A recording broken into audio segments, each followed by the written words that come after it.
I've been just picking up pieces of you. Think about how can I keep you?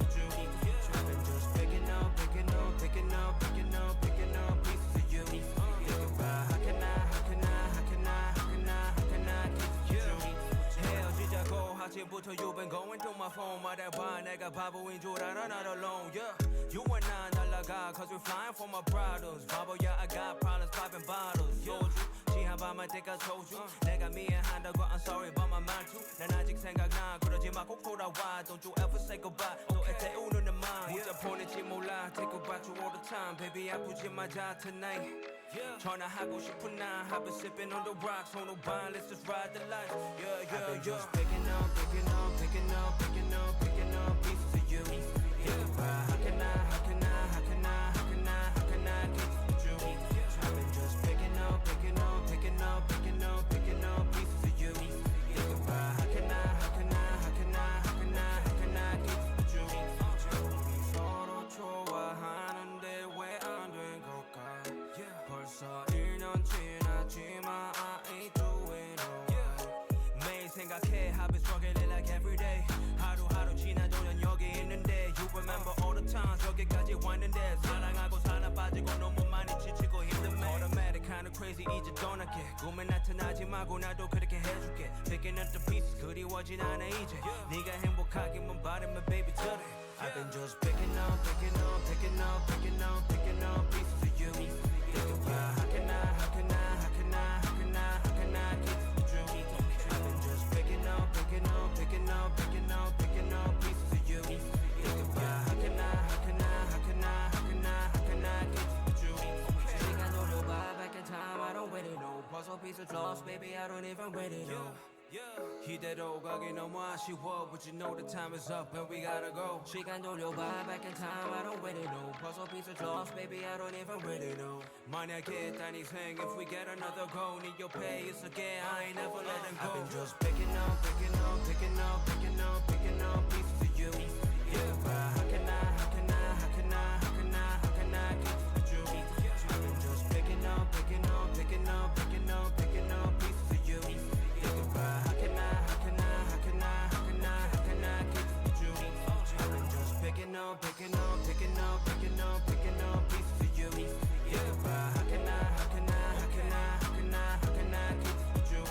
I've been just picking up pieces of you. Think about how can I keep you?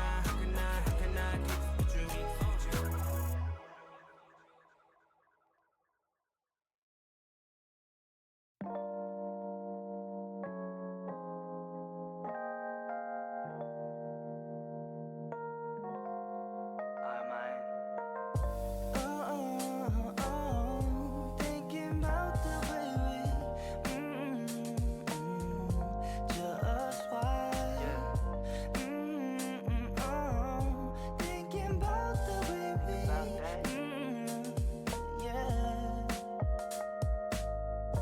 잠시 멈춰서 너와 내 가난 눈말 생각해. 시간은 흘러 이젠 여기까지. Feels better that we're on separate ways. Our memories faded. Sometimes I think of you. 너 없이 뭔가 좀 공허해. 난 날이 무뎌지는 그 감각에 어느새 집중돼. Lost but found out to be found. Thinking about the way we just watch. He only likes her because she's old. She's probably like 25. It's Brian at 난 광진대교 건너면서 든 생각 없어. 맘에 드는 사람 넌 나만이 컸어. 그냥 뒀어. 외로운 그 맘은 불 붙여. 지활화탄을 붉고 서서히 태가네. 다리 밑 주저앉아 순식간에 지나가 시간 그냥 what's up. 후회할 순 없어. 어지러워 외정 여러 마음들 흩어져. 난 돌아가면서 기억이 하나 두 개 없어져. 그래도 남아있을 Hello, everybody. Hi, welcome to the last 25 minutes of Pride Month.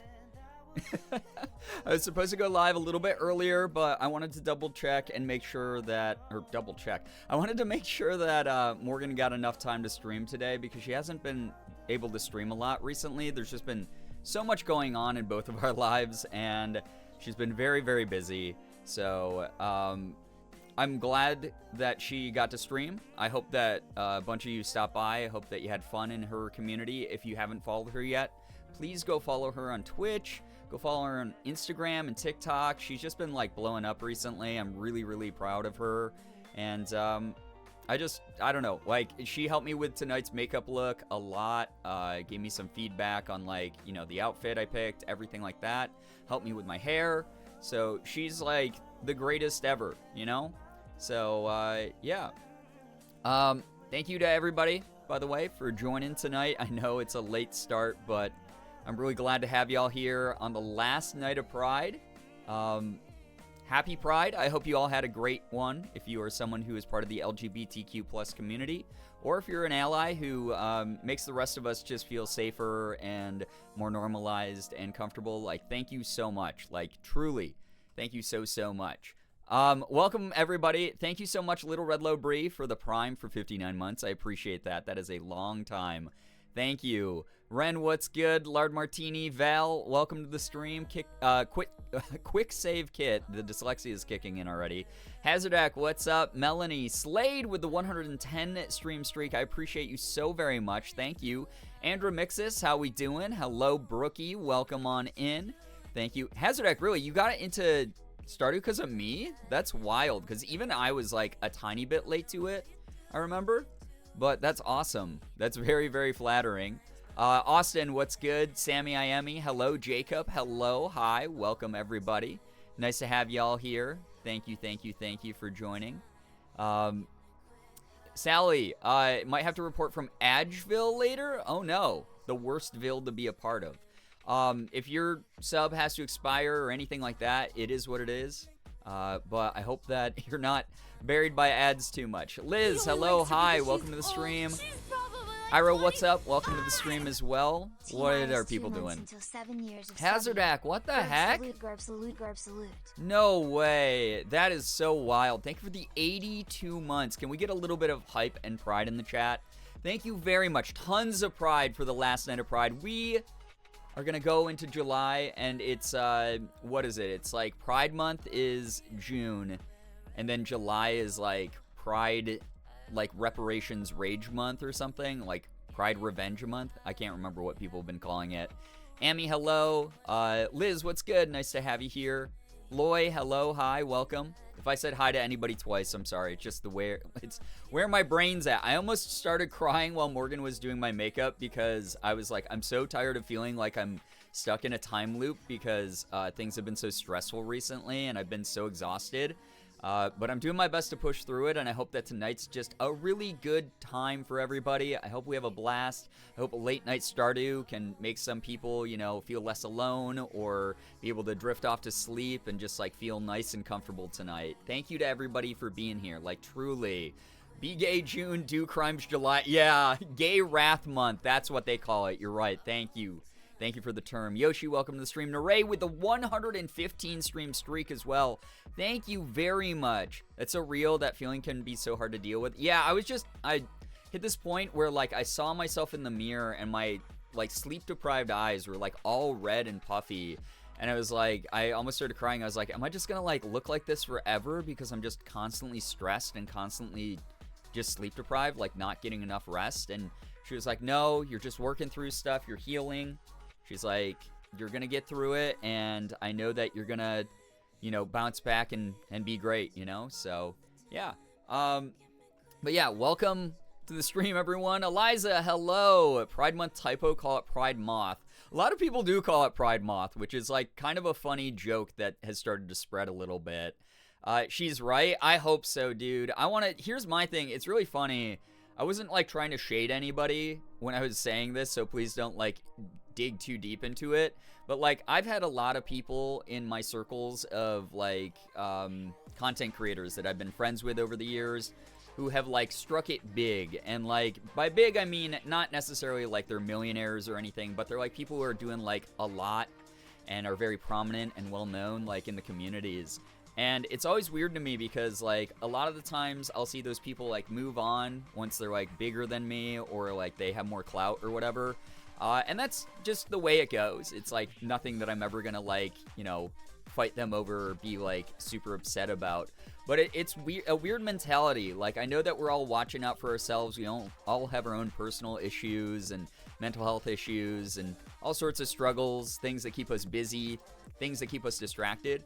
But like my goal has always been, if I get like a shit ton of money ever, I'm probably going to like try to drag as many people up as I can. You know, I'm gonna give that money to people who really need it when I can. I mean, I do that anyway, like throughout the year. Like I donate to a ton of charities behind the scenes, but it'd be one of those things where I'm like, hey, my buddy is really struggling this month and he wants to keep being like a full-time content creator. I'm gonna pass him a little bit of money or something. Like I want to do that. I want to make sure that we can all eat. I want to make sure that we can all, you know, have a place at the table and we all feel supported and stuff. And it's like a camaraderie that like, I don't want to sound like a boomer on Maine right now, but like was a big part of early YouTube that made me fall in love with that community. And it doesn't feel like it's like as unified anymore. So yeah, that's just the way that I've always like looked at content creation. So plenty of 2024 left. I'm ready to kick ass. I'm ready to go the distance to heights I've never seen before. And those of you who stick around, I'm dragging y'all up with me. We're going to be one of the like, you know, prominent, well-known communities where people like know that like the vibes are good and generous and kind and just supportive and funny as hell. I want people to have fun. I'm going to be the main character this year. It's going to happen. So, like, thank you so much to all of you for being here this late at night, dealing with my wacko schedule while I'm dealing with sleep deprivation and real-life stress. I told you guys at the beginning of the month about, or not the beginning of the month, actually probably like a week ago, about how we got hit with a $1,000 electric bill because of a miscalculation at our electric company that they will not eat. They will not allow us to, like, you know, push it off or even pay it in installments. They were like, hey, we fucked up over the past, like, 7 months. We didn't realize we were doing that. Now it's on you. The onus is on you to pay $1,000 to us when you're already paying our already ridiculous energy bills. You know, we had the car trouble. I got worried last week about my PC possibly exploding, stuff like that. So I've been like really stressed out, and I'm just like, I really appreciate all of you for being here. And I just like, I'm really grateful that anyone wants to stick around and support what I do, because even if you're here as a non-sub watching the ads, stuff like that, that helps me out a ton. My morality, my morale goes upwards. I think my morality is okay overall as a person. My ethics are all right. But, like, my morale goes up when I have people who want to hang out and have fun here. And hearing that people have a good time always means the world. So, like, thank you so much. Thank you very, very much.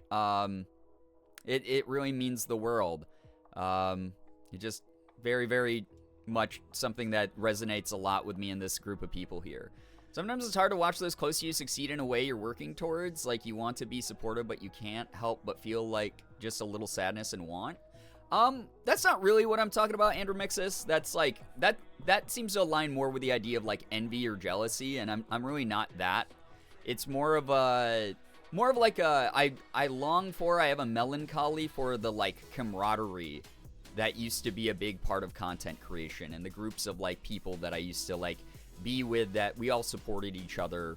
Like, you know, someone would put up a sponsored post and everyone would swarm to it because they know fans don't like reading those. And so, you know, we'd all leave like fun and supportive comments on those types of things. So like more of like a melancholy for a bygone era, if anything.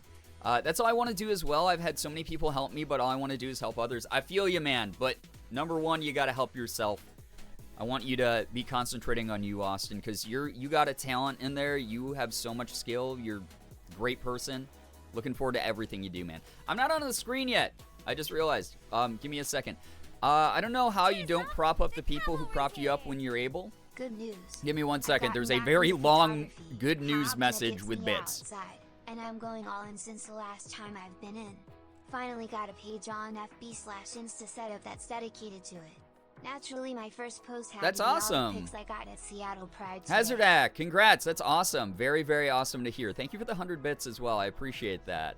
I don't know how you don't prop up the people who propped you up when you're able. I know how it is to struggle, and I've had moments of so much luck. Those are the moments of wanting to take care of those around me most. Yeah, I mean, I always do my best to do that whenever I can, like, truly. But everyone's different. Everyone's got their own stressors. Everyone's fighting their own good fight, you know, behind the scenes and everything. So I'm not, like, bitter about it. It's more of, like, I'm very melancholy for it. Despite the struggles you've been through this year, you've been kicking so much ass, and I can't wait to see what the rest of the year looks like for you. Hopefully not bringing as much chaos as this month brought. Hopefully not. Hopefully not. We'll see. Juba, hello, hi, welcome to the stream. Like, truly, thank you so much to everyone who's here, hanging out. Dionysus, hello. Also, okay, let me get myself on screen. Got a little bit of a cottagecore look going tonight, because Morgan obviously helped with the makeup. Help me pick out. I haven't worn this dress in years, and I was like, oh my god, why not? It's like cottagecore dream, like cutesy dress. Morgan put these little clips in here in my hair as well. Welcome everybody. Hi, Amanda. Welcome to the stream. So nice to have you here. Plaid looks cute. Yeah, thank you. Thank you. Neptune, hello. Hi, welcome to the stream. I'm going to cry. You look so beautiful. Thank you. Your hair's so pretty like that. Thank you. Thank you. The clips are everything. It's so funny because I was like, oh damn, are you sure I should clip my hair back like this? Because all the dolls that I like follow on like the trans femme community and everything are always like, oh, if you like wear your hair so it frames your face and like your neck, you can get like that sort of like slimmer, more femme look. But also, I don't know, like girls with these features exist too. So like cis girls with these features exist too. So it's like we can't be invalidating in that. So you look ready to skip through a forest. I was telling Morgan, I was like, I wish I had the expendable income to just like take a week off and vibe, like drive out to a field and just like pick flowers. You're so pretty. Thank you, Mason. Hello, hi, welcome. Morgan, makeup on point as per usual, right? Oh my god. You need to go on a picnic looking like that. It'd be so cute. I would love to. I was telling Morgan I want to do, this summer, I want to do some outdoor shoots where I'm in femme mode, which is, again, if we earn Girl Week, that's like a given. It's a 100 on that one. But I would love to do some like outdoor shoots, like in outfits like this, whether we go out to a park to do it or we're just here like in our yard, whatever. But yeah, this is a dress I have not worn in like 2 years or something. Can confirm, am a cis girly with very round face / wide cheeks. Yeah, and you're lovely for that. Like, truly. Oh my god. That's the beauty of dark hair. Your face and neck are almost always perfectly framed against your hair. Wait, really? I didn't know that was a thing. Amethyst, thank you for the 3-stream streak. I appreciate that. The face framing is very flattering, but also round faces are adorable. What the heck? Thank you. Thank you. Yeah, we're all different. It's part of the beauty. Exactly. I dig that, Hazardak. You guys want another bonus picture? I'm going to be putting this up tomorrow, so you better like it on Instagram. Otherwise, I'm not going to give you previews anymore. But why am I holding my phone like a freaking, like someone who's never held a phone before? Also, let me get these fingerprints off the screen. They're creeping me out. They're grossing me out. In the best way possible, you look like a cute cartoon character tonight. What the heck? Thank you. Oh my god. But yeah, I got a little selfie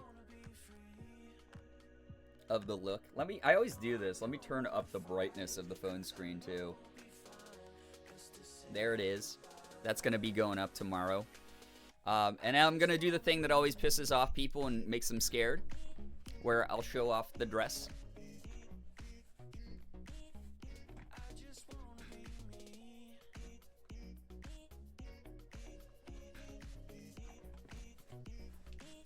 So there we go. Love your smile so much. Thank you. That was like, I had to do like 6 different shots until I got that one because I have the neurodivergent stare most of the time when I smile. I'm 1,000,000%. The person who has like my eyes just go out of focus and it looks like I'm staring through someone. The 1,000-yard stare. Adorable dress. Thank you. I think I got this at Walmart for like $11. So pretty affordable. Very nice. And it's nice and light for summer, so I like that, especially since our office holds all the heat, even with the central air. I didn't see the flowers on the dress till now. That's so heckin' cute. Yeah, I like that it's got like the little flowers on it. It's very nice, very cottagecore. The held hostage face is such a funny way to describe it because it's so true. Like, truly. It's one of those things where, like, I think my eyes are staring right into the camera and focusing, and then I take the picture and I look, and they're, like, going opposite ways, or they're, like, looking past the camera, like, a little bit above it, whatever. Like, it's really hard. I don't know how to do it. I just have the most neurodivergent stare. Anytime I smile, I'm just, like, I kind of do the, like, this. I mean, everyone knows the famous picture of the first time I met Mark and Sean and hung out with them at PAX East years ago. It's like the most famous picture in this community where I just had this smile because I just don't know how to smile. Morgan also gave me little fake freckles, so I think those are cute. Same, every selfie I take is like, hello, I'm a human person. Yeah, exactly. Oh my god. I'm glad other people can relate, but also, woe is us. Oh my gosh, you're gorgeous. Oh my god, thank you, Sally. I appreciate that. My eyes look empty. Yeah, it's most of the time it just like makes my eyes look like they have no life in them, even though I'm having a good time. So like, I'll have friends sometimes, like if we take a group picture, they'll be like, hey, was something wrong? And I'm like, no, I just literally am incredibly neurodivergent, I think. I feel called out because I'm the same with pictures. Yeah, a lot of relatable energy going on in the chat right now, for sure. You look amazing. I love the freckles. Thank you, Sunrise. I appreciate that. Thank you, thank you. Yeah, same here. Like, you guys watch me on video. I'm pretty expressive, I'd say. I think I'm, like, a fairly expressive, involved sort of content creator. But, oh my god, I gotta say, it's hard to take a still picture. I do much better on video. There's a reason I'm not an Instagram model, and I'm more of a video person. I cannot for the life of me figure out what face to make in photos ever. CJ, it's hard. Listen, I'm like way older than some of you, and it is just so hard to do. I've been practicing my whole life. So there you have it. On that note, been working with a therapist recently, and while it's not an official diagnosis, there's a higher likelihood that I have ADHD and some autism. So that definitely helps me reframe some things. Hazardak, I'm so glad that you're getting that figured out. As someone who's been diagnosed with ADHD for many, many years, literally like 30 years of my life, I've had an ADHD diagnosis, and regularly asks my therapist about, you know, the autistic sort of mannerisms I have and thought processes and things like, and like comprehension issues and stuff. I will say this, there's a ton of overlap, so there's a good chance that you might only have to address like the ADHD stuff, because there's a lot of symptoms of ADHD that mimic autism essentially, or basically are like the same thing. So I'll ask my therapist regularly. I'll be like, are you sure I shouldn't be tested for autism again? And she'll go, no, you're fine.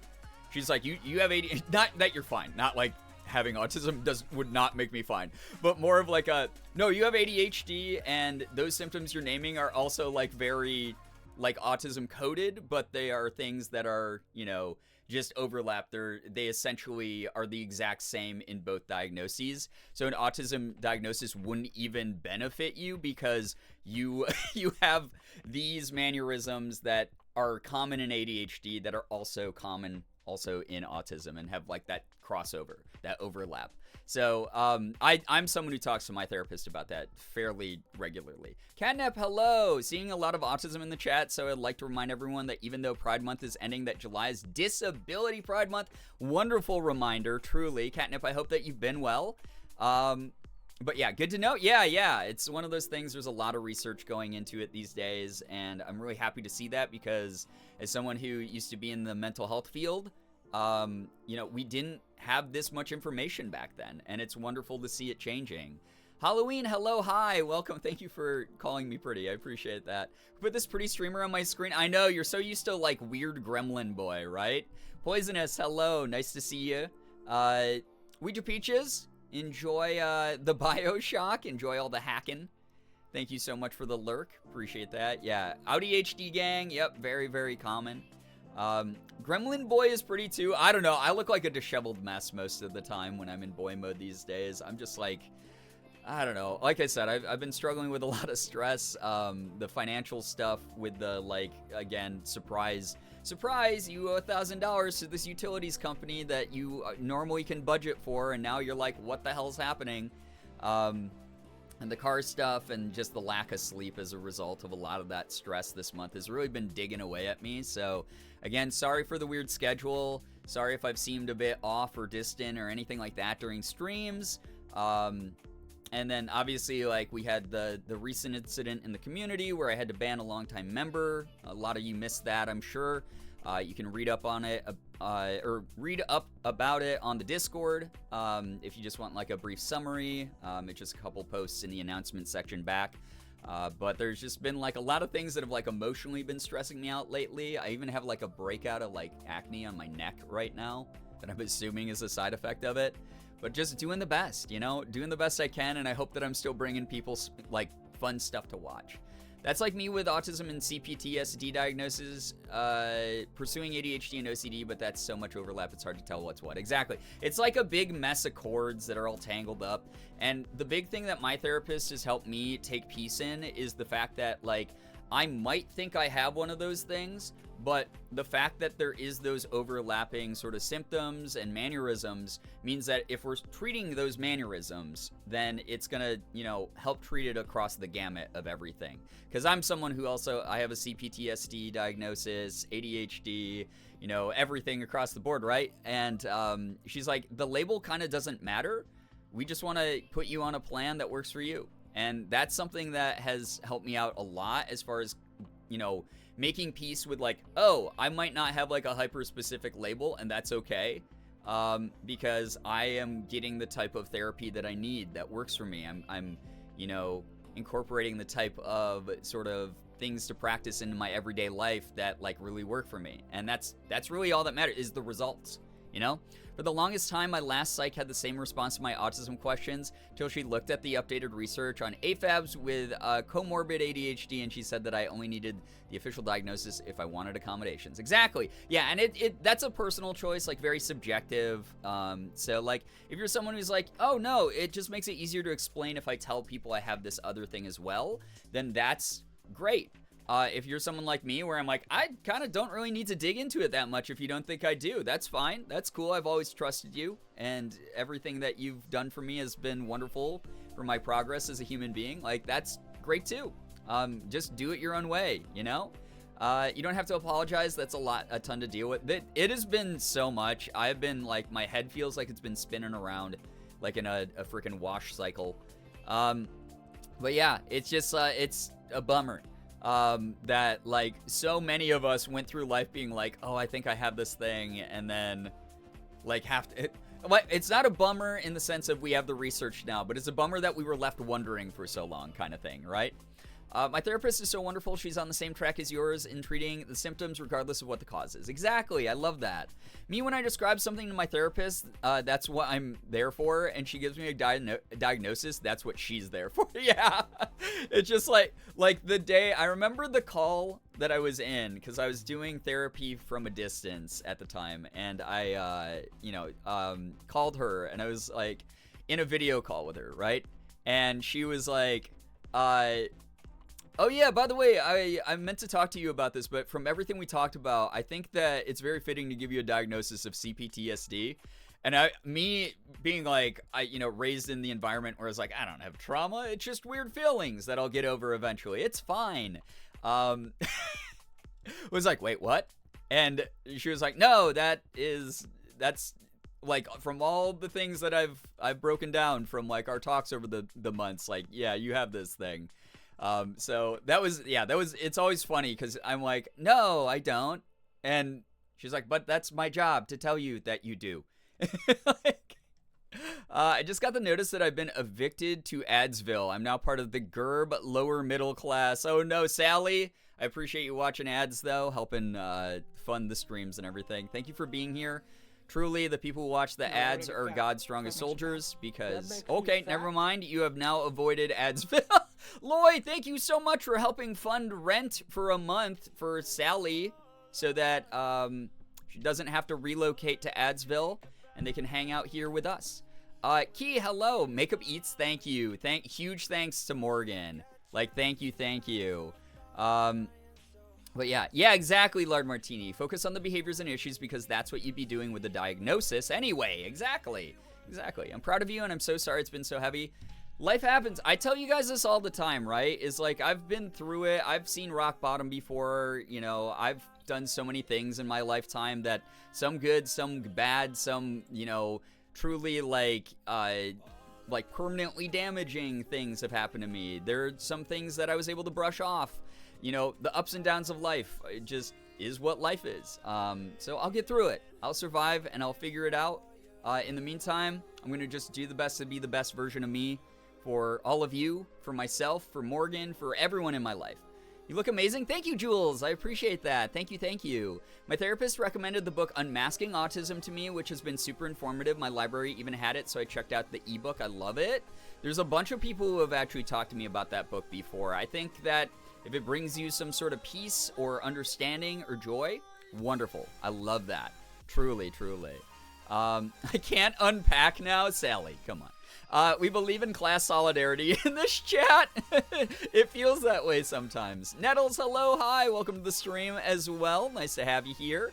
Welcome. One of the things that convinced me to ask my psych about comorbid autism is that I do the raptor arms posture constantly. I found out it's a prominent autistic trait. Oh no, guys. Listen, Pride Month just ended here on East Coast time 3 minutes ago, but Pride is still going in parts of the Midwest and the West Coast. Raptor arms during Pride, being autistic, that's homophobic. You know what I'm saying? But Raptor arms is listen, I know a ton of people who do the raptor arm thing. So no, you're not alone. That said, there's a lot of interesting behavioral tics that obviously don't belong to just one diagnosis or anything. But it's wonderful that you have a psychiatrist or psychologist who's helping you figure out if that might actually be part of it. Because yeah, sometimes the sort of idle animations we have are very telling. Like, I'm someone who's like sometimes a leg shaker or like a toe tapper without realizing it. So I raptor arms so much, especially tucking against myself when I sleep. Yeah, I feel ya. But yeah, thank you so much to everybody again for joining tonight. My plan is just some chill Stardew Valley. But obviously the focus will mainly just be yapping with the community. So I love having you all here. Love being able to show off the look. Very, very happy to just be chilling with everyone. Again, if you missed the full-length shot of the outfit that I have on, this is the picture that will be going up tomorrow. Please interact with it. I'm getting paid by Instagram now, which is wild. But I need engagement on my posts. So if you see that go up, don't go, oh, I already saw it, and skip it. If you can just drop a like, it helps me monumentally. But I'll be posting that on Insta tomorrow. But yeah.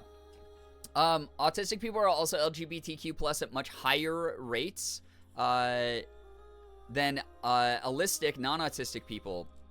There we go. We figured it out. Part of my grounding, I did the housing manifest. Yes. Thank you so much for telling me about something nice you did for yourself, because you are grounded, Loy. Thank you again for gifting a sub to Sally. That was really nice. Did the housing manifestation spell today, not even 20 minutes after the landlord messaged me saying that the other applicants were denied due to fraudulent info on their app, and that he'd like to reconsider our applications. The only thing stopping him from renting to us is an offer letter, because one of the roomies is moving from a manager job in Panera. Oh, wow. Okay. Well, that's amazing, though, that you got some follow-up, Loy. I really hope that it works out for you. I know how hard you've been pushing for this. So, huge vibes. That's awesome. Xander, hello, hi, welcome to the stream. The way I also am a gay man, I'm never beating the limp wrist allegations. Poisonous, you're cooked. I'm sorry. I know you'll get through it. You always do, but that doesn't mean you don't have all my love while you're working towards it. You're doing your best, and it's going to get better, but it's okay that it sucks right now. Thank you, Little Red Lobry. I appreciate that so much. I really do. Thank you. The thing about autism is it's not about certain traits. It's about the combination of traits. Exactly. And that's the thing is, again, if that's something that's important to you to get that diagnosis, go get it. That's fine. That's totally understandable. But if you're someone who's like, hey, this combo of traits I know is traditionally associated with this thing, but I kind of don't care. I just want to figure out how to deal with it and accommodate for it. That's all right too, you know? There's a reason that there's multiple schools of thought and teaching and treatment within psychology, and it's constantly evolving. The information that we had, for instance, when I was a psych counselor is not the same as it is now. So yeah, that's the way that I try to look at it. But yeah. I haven't been on Instagram enough lately. Let me spam, like, at you 1 second. Well, thank you. Thank you very much for doing that. I do appreciate that. It is kind of wild that I am being, like, paid by Instagram, because I didn't think they did that anymore. And then they were like, hey, we're inviting you to this program where, like, every engagement that you get on your reels and on your static posts, meaning, like, anything that you see in the feed, not anything in my stories, unfortunately, but anything that you see in the feed gets financial compensation from Meta/Instagram. So kind of a cool thing, a nice little silver lining, a nice little light in the darkness that has been this month. But yeah, thank you again to everyone who engages with my social media stuff. I know I'm not the most like active on the actual Instagram feed, and sometimes I'm too active. It all depends on what ADHD cycle I'm in, I guess. Or how dedicated I am to making posts that I think are creative or fun. Like when I was in LA, I was putting up multiple posts a day just because I wanted people to be able to see my vacation, because I normally don't share my vacations very much. But yeah, it's been really cool over there. It's been very fun. I have a funny reel for tomorrow. I have 2 funny reels for tomorrow, actually. I might put them both up. I might stagger them. So one goes up on Monday and one Tuesday. I have a really exciting announcement tomorrow that I'll be making, so I will not be making that now, but it is coming up very soon, and yeah, it's going to be awesome. I don't know when it's going to be publicly made available, but I will share it once it is. So yeah, I will absolutely engage with it when the pic goes live tomorrow. Thank you, I love that, or I appreciate that. I'm sorry, I was reading someone else's message of love the makeup. Cassie, hello, hi, thank you so much. Thank you, I appreciate that so very much. Again, Stardew Valley tonight, so it's just going to be chill vibes. So if you guys want to talk about fun things all night long and yap about whatever, I'm here for it. I don't know how late I'll stay up, just because, again, I've been like kind of sleep deprived, and my sleep schedule is terrible right now. But I already apologized to Morgan. I was like, I'm sorry I'm going live so late. And she was like, it's okay. We'll reset during the week. We'll figure it out. So if I do end up streaming till super late, it just is what it is. 3-circle Venn diagram with raptors, gays, and autistics. The limp wrist unites us. Never touch Instagram, so I miss everything there, and didn't know you've been getting engagement pay. Gonna turn notifications on so I can be annoying for your money. Well, thank you. I post a ton since leaving Twitter, because Twitter is dog shit, although that's funny because I'll be using it tomorrow to make the announcement. I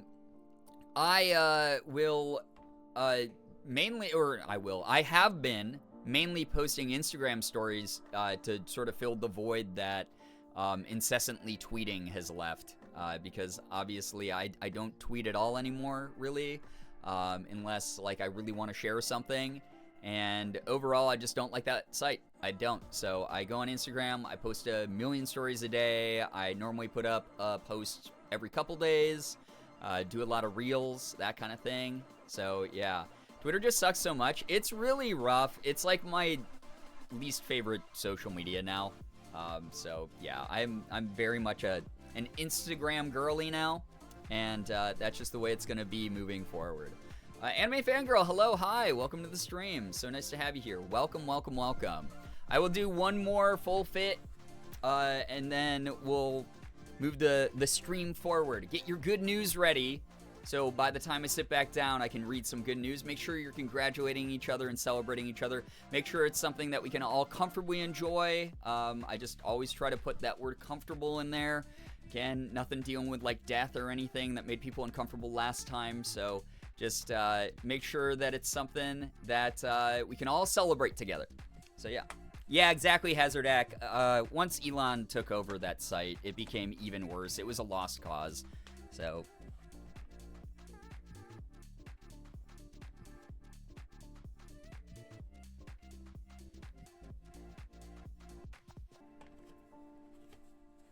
And that's the look. There's the look. Especially recent, wait, I just read that. Good news / affirmation for the chat. You have survived the first half of 2024. True. Very true. Proud of all of you. I'm very, very glad that you're all here, hanging out, having a good time. Thank you. I did good news prematurely. That's okay. You can always share it again. The thing that I always tell people is, as long as you're not like spamming it a million times, just, you know, feel free to share good news at any time during the stream, especially if it's something that you're like, oh, I wanted Brian to read this, or something like that. Like, that's okay. I already did my good news, so I'll make sure to hype others up. Thank you, Loy. Good news, I gotta say in my vacation, so for one day during the trip, we're going to LA. Oh my god, Sally, have so much fun. Have a great time. Love that you got a little bit of, a little bit of representation in there. Mouse, the 10 stream streak, I appreciate that. Happy Pride to you as well. Thank you, thank you.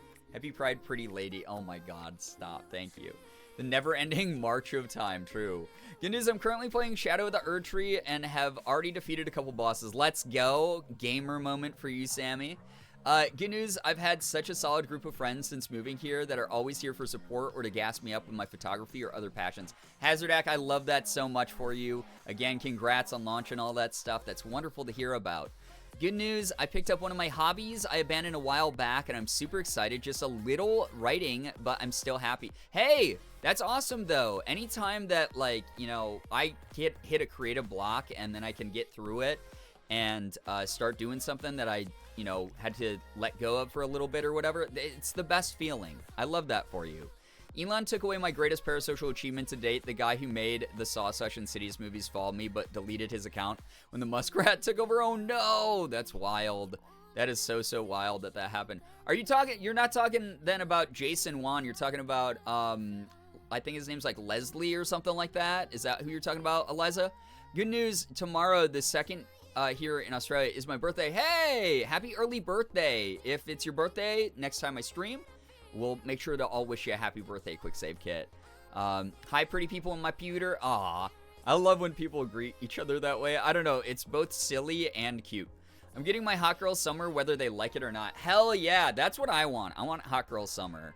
I really want to, like, again, do some, like, outdoor photo shoots and stuff. Again, if we hit Girl Week goal at any point, it's a lock. It's guaranteed. Good news, writing Baldur's Gate 3 fanfic to cope with horrors, and it's going pretty well. Oh my god, the pipeline is there. Enjoy doing that. Good news, I have steak and cheesy potatoes. That sounds so good right now. Oh my gosh, I want that.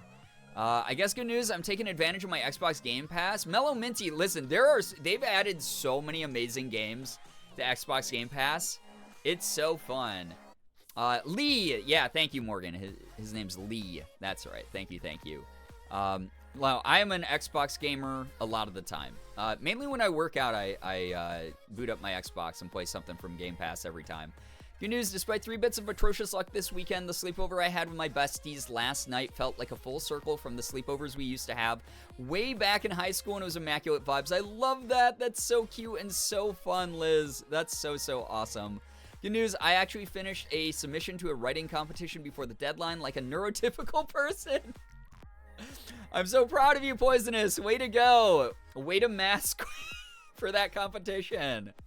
Love your makeup today. Thank you. Again, if you want to thank someone for the makeup, Treasure X Trove, Morgan, my longtime partner and love of my life, is the one who did all my makeup. Yeah, Lee Wannell, that's right. I low-key offered him my kidney right before he did, so if you see me in a Saw movie.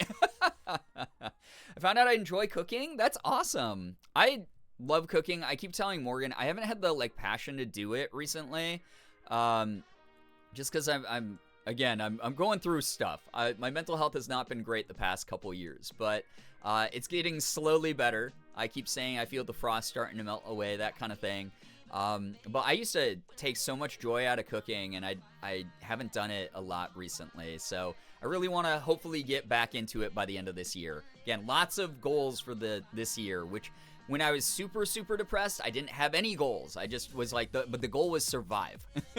So the fact that I'm starting to set these, like, you know, actual milestones for myself and stuff feels good. Yamanaka, hello, hi, welcome. Literally, I have the original Portal 2 that came out on 360. Mellow Mini, isn't it so great that you can play so many of those old school games? It's so great. I just downloaded like all the old like Assassin's Creed 4 Black Flag and like Beyond, like all the ones that are newer than it. I like just I had enough of the Game Pass credits to get enough money with a gift card that I'd been given to like buy a ton of Assassin's Creed games for free so I can catch up before the new one comes out. I'm so hyped for the new one. So yeah, hatch a Poniard in Pokemon Go. Let's go. Very cool Pokemon. My brother-in-law invested in a smoker when they bought this house several years ago, so the steak's particularly banging. Damn. Smokers are so cool.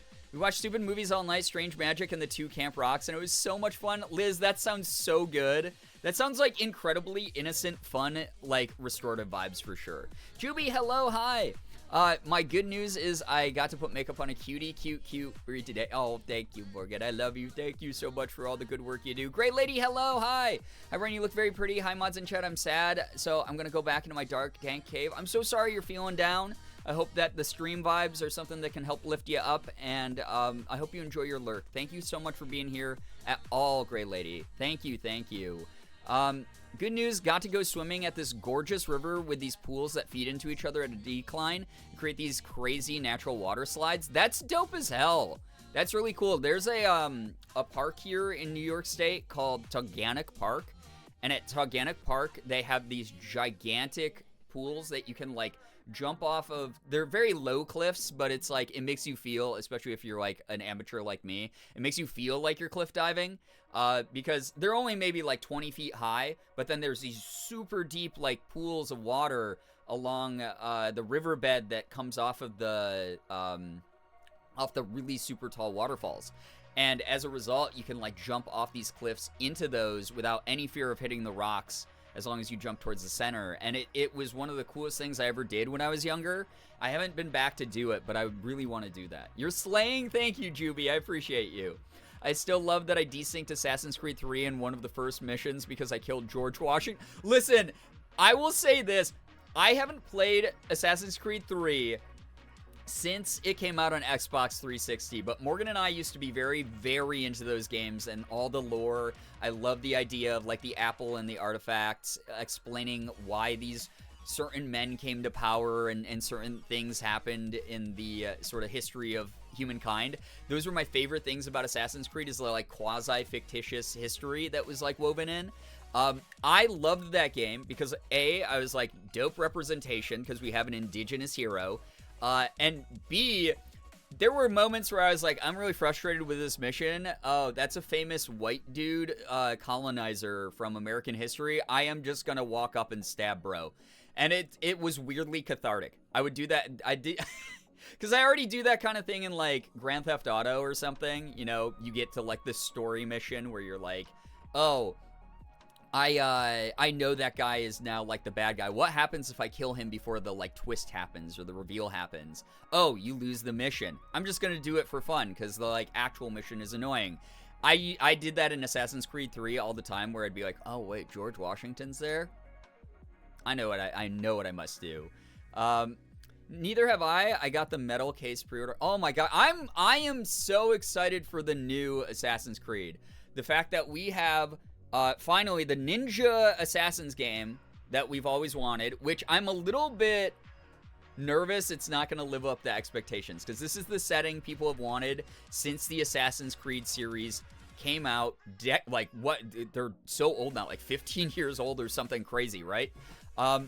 And so we never got that. So a lot of games that are already this theme of like running around Japan being like an assassin or like a cool person in an open world setting, is like a badass in this open world setting, have already been done. So I'm worried that they will have done it better.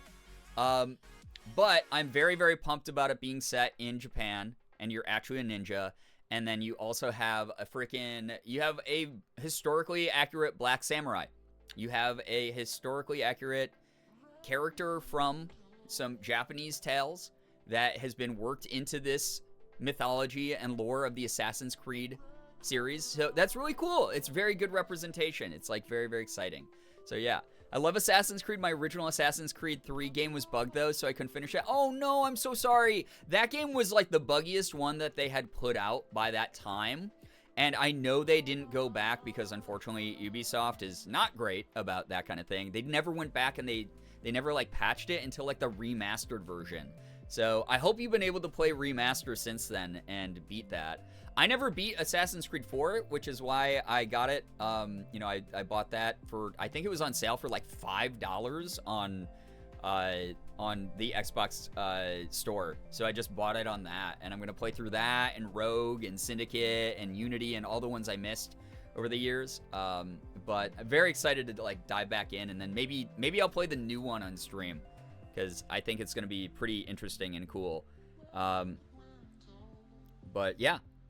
It is one of those things where getting hyped for games, especially with this community, y'all talk about video games, you know, while I'm playing games a lot, but like hearing about people who get really passionate about a hobby that I'm very deeply into, obviously, is cool. I love it so much. So if you're someone who is an Assassin's Creed fan, I hope you get hyped for that. If you're someone who's just an open world MMO fan, or open world adventure fan, I should say, because it's not really an MMO at all. If you're someone who's like an open world adventure gaming fan, you know, this game might be something that's going to be really hype when it comes out. The only game that comes to mind that I never finished due to it bugging out late game was Scooby-Doo Night of 1000 Frights on PlayStation 1 or 2. I don't even remember that game, so your guess is as good as mine on what console it was on. Thank you for the bits again, by the way, Hazardak. But, yeah, it sucks because there's, like, especially in that era of games, they bugged out a ton. All the way through, like, I want to say, like, PlayStation 3, Xbox 360 era as well. I hadn't touched an Assassin's Creed between 3 and Origins, and now I'm trying to at least complete the main story of each of the games. Same here, Liz, because I was like, oh, this one interests me so much. I need to go back and, like, do all of them. And I'm one of those frustrating people who is like, I have to do them all in order. Sonic Adventure DX was my first rage quit game from bugs. Oh, 5-year-old? Okay, I was gonna say Andrew Mixis. That game is fantastic and worth pushing through all the scuff that it is. But if you were 5, I completely understand. I will say that they ported it to a bunch of other consoles, so it might be worth revisiting now that you're older. Because that is one of the best Sonic games ever made, for sure. Brainbee doing a stink again. Slade, I'm so sorry. I hope that you enjoy your lurk again. Like I said, a great lady earlier. I hope that you're able to find some peace with the company of the community while you lurk.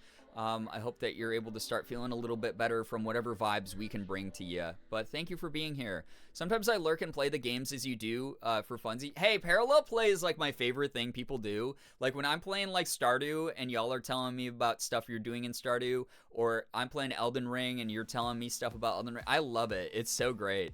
Hey, Brian, you look so pretty today. I love the look. Also, I love you. What the heck? Felly Faloo, I hope that you're so well. Thank you so much. That's really nice. What the heck? Everyone's been very kind. I know y'all call me pretty. Y'all call me mommy and stuff like that every time I dress up. But I will say, just as someone who is used to not being very conventionally attractive as a human being, getting any compliments at all, boy mode, girl mode, always flusters me a lot. So thank you for being kind. Even if you're just saying it to be nice, thank you very, very much. I just found out some very pretty armor in the DLC. Oh my god, I've seen so many of the outfits. I haven't spoiled anything but the fits in the Elden Ring DLC. I'm so ready. I'm so excited to make that a dress-up game. I'm very, very excited for all the new looks. Parallel play is my favorite thing to do with my friends. It's so fun. When Jordan came over last year, Jordan and Ellie visited Rochester. Jordan brought his Steam Deck, and the two of us were like, hey, we want to take like a break from work just to vibe. So we sat in the living room, each of us on our Steam Decks, just playing games and chatting. It was so nice. It was really, really cool. You know exactly my opinion, but I will repeat it. Oh my gosh, don't. I get scared.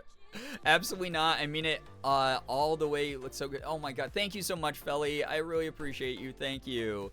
Okay, naturally gorgeous, most beautiful skin I've ever seen. Little Miss Perfect hair. This is all makeup, though. This is all manicured. This is all, like, you know, this isn't, like, don't let the fake beauty standards of the world dictate how you see others. and see yourself. Not conventionally attractive. All right, time for me to fist fight anyone who convinced you of that. Listen, I've shared this story before. I think the last time I shared it was actually maybe last month during AAPI month. When I was growing up, I had a girl in middle school reject me, who I had asked to a dance. And she was like, listen, I don't date Asian guys. And I was like, at the time, I didn't realize how racist that was. I just took it as like a... Excuse me? Excuse like, me? oh, Mommy? Thank you. Sorry. I appreciate Mommy? that. Sorry. Thank you. Mommy? Sorry. Mommy? Your gorgeous skin Sorry. on non-makeup days? I don't know about that. I'm starting to break out in pimples recently because I've been so stressed. So, but thank you though, Liz. But yeah, so I didn't realize how racist that was at the time because I was a kid, so I just internalized it as, wow, I'm ugly. And then again, I got another similarly racist comment when I was in high school where a girl said that who I had been like sort of seeing for a little bit, like we had never done anything official or anything. We just like would meet up and go on dates and stuff. One day she told me that I was pretty cute for an Asian person.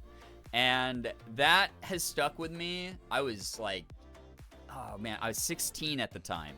So for the past 20 years, that's the only way I've looked at myself, where I've gone like, oh yeah, I think I'm like maybe okay looking for like a Asian person.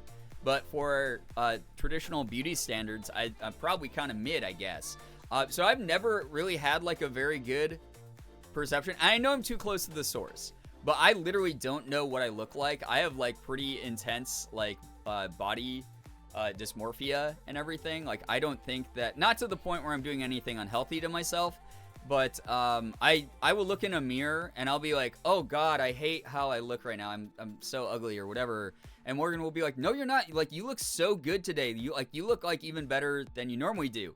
And she's like, you just like look amazing. And she'll like, shower me with compliments. And my brain always goes, oh, well, you're too close to the source. You have to say that because you're my freaking partner.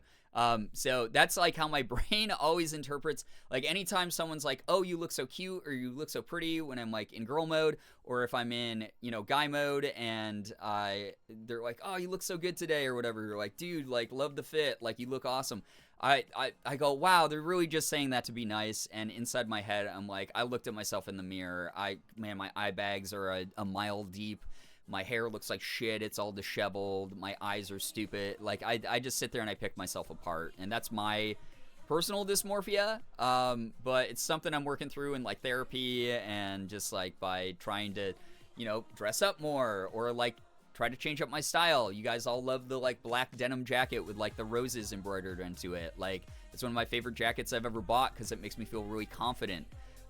That's the kind of thing. Yeah. Murder and violence in Minecraft. Oh, my gosh.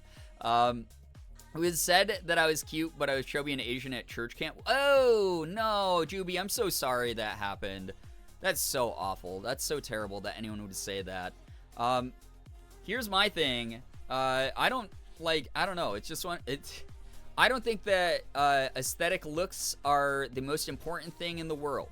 But I will never judge someone else based on how they look, partially due to the treatment I've gotten throughout life as a result of it.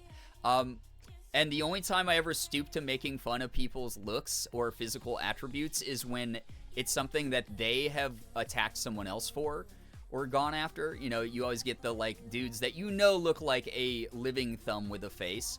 Like, in the comments of like a girl who's just like, hey, I went to the park today, calling them all sorts of horrible names. Like, and it's like, all right, brother, how about, where's your face card? Let's see it. Do the face reveal on social media. Guy with an anime picture, But yeah, it's one of those things. Like I do my best not to like go at people's looks unless like they deserve it. I've started telling myself that even if I'm not that conventionally attractive, I am extremely unconventionally attractive. I dig that one, actually.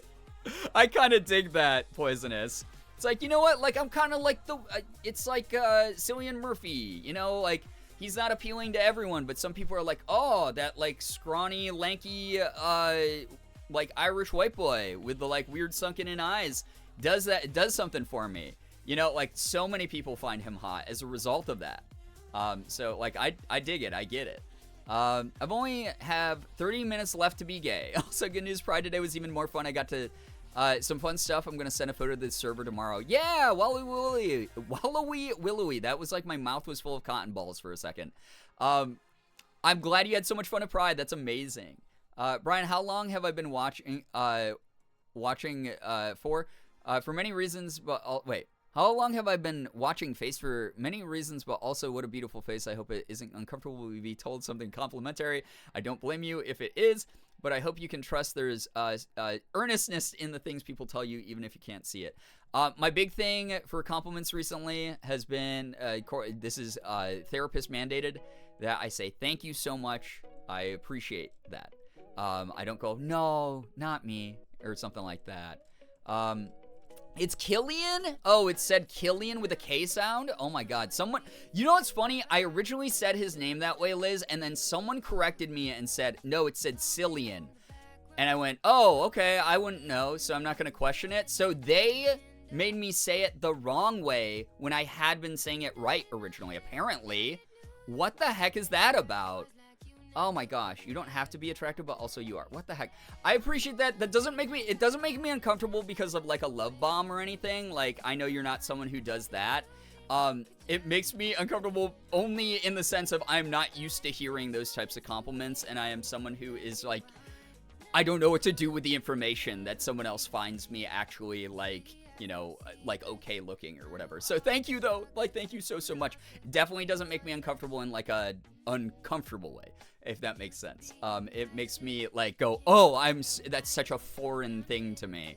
No, I very much would let you know if it felt like love bombing or anything like that.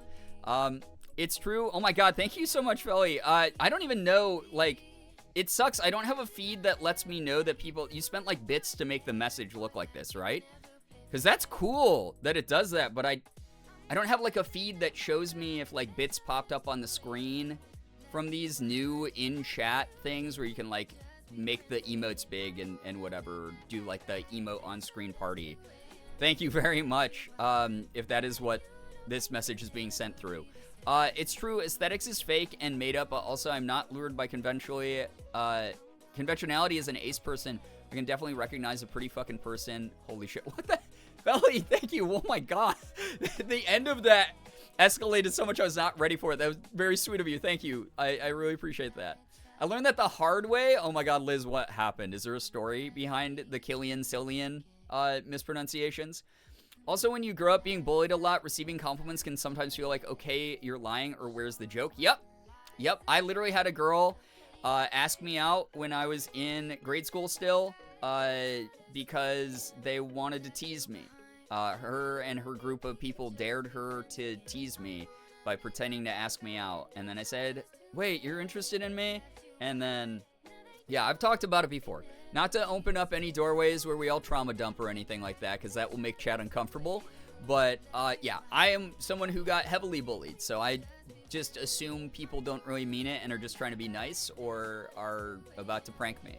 Oh my god, do you want to hear the most insane tea about my random family drama involving Cillian Murphy? Yes! What are the stories? Give me all the celeb tea here. Oh my god.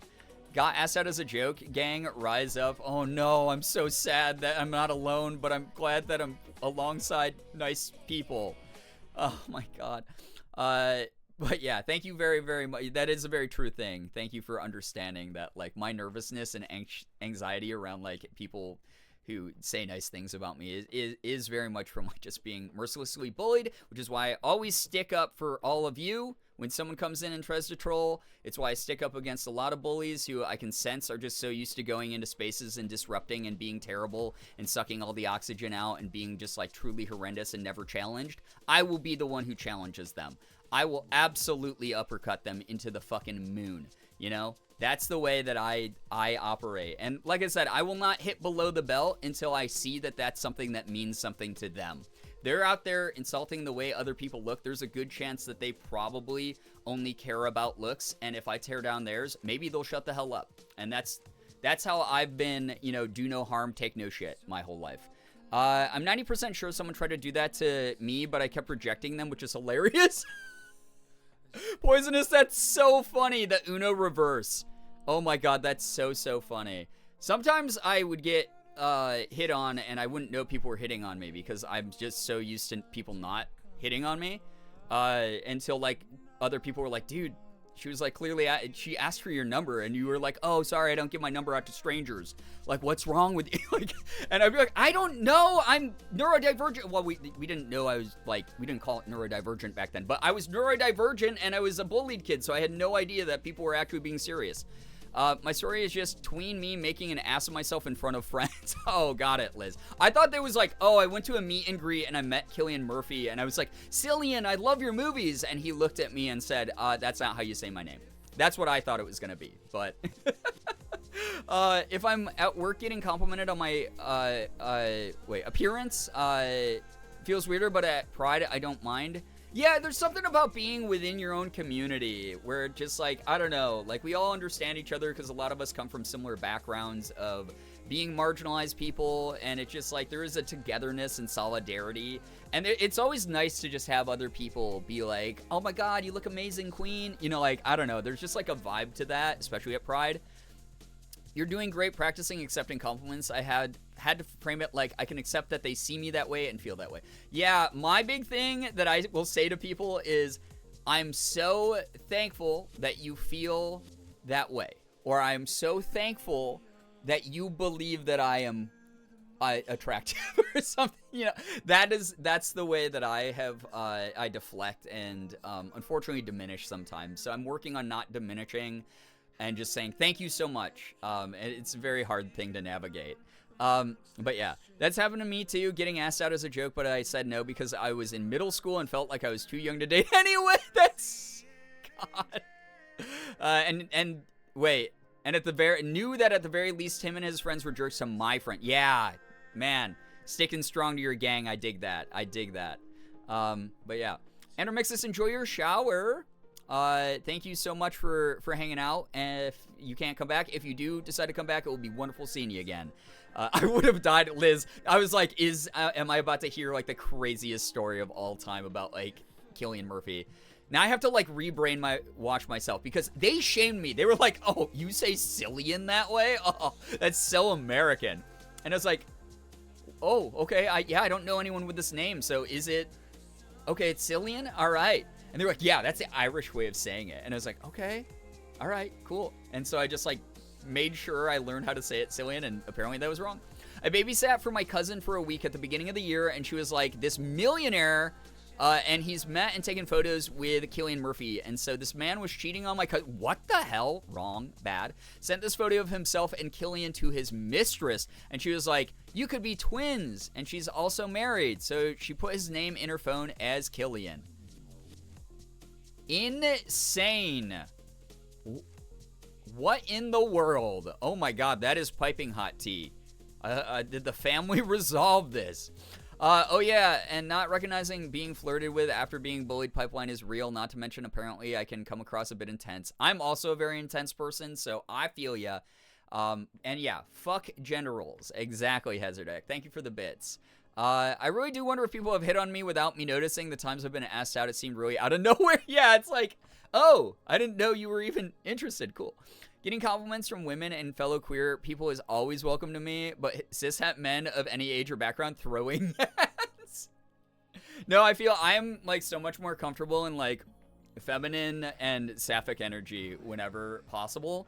That said, the thing that I always tell Morgan is I hope that I hit a point where when I go into femme mode, I'm attractive enough to like cis men where I can like reject them.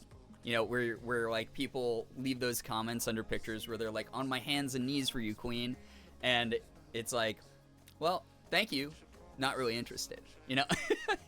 I will say, if it's okay to say, while it's overall awesome seeing you in makeup, it's also so fun to see how Morgan's style and how she styles your makeup is changing and improving. Yeah, no, wallowy willowy. So, like, Morgan and I went back to the old look that I had. I'll pull up a picture of the last time I wore this dress a couple years ago, back in December of 2022. But, like, this was the makeup look then. Like, very different. Very, very different. And, yeah, Morgan's, you know, getting better the more she gets to practice on me. And before, she was just sort of doing generic makeup looks, and now these are ones that are, like, a little bit more attuned to my personal, you know, facial features and things, which is wonderful to learn together. And then my cousin got pregnant, and he suggested Killian as the name. Insane. That is most normal cishet male behavior right there. Just lack of self-awareness. Just absolute hubris in every decision making. Absolutely insane. Unreal. Upside down, backwards behavior. I never know when femme folks are flirting with me genuinely or just being like silly haha girl type flirty, right? And that's the other thing about it is, like, for me, obviously I'm very happily taken. So I'm never looking for romantic energy. So my big thing is like, I want to, like, win the girls over so that I'm, like, included as one of the girls. Like, I'm in a number of different, like, friend groups that are, like, just the girls who have invited me in as one of theirs, and it's very nice. I, unfortunately have known for too long when people are interested in me, it's the Dupont Honkeros. Liz, no! The blessing and the curse. When I was 14, my best friend / crush asked me out, and I didn't get the hint, so I said something that fully came off as a rejection. I didn't realize for 3 years. Oh, no. All too real, though. Like, all too real. Good news is that they broke up, and he signed a great child support deal, but by Killian, I guess. Very unhinged behavior, for sure. Absolutely not mentally well behavior from that guy. I had a girl fully do the I have a crush on this girl, but I don't know how to tell her. Fully thought she was talking about someone else and just wasn't taking my advice. So I had to call my friend who told me she was asking me out. Listen, so this thing that my friends and I used to do, back when you could still do it, because I think Canada now requires you, if you're from the U.S., to have a license that says 21 years old and up.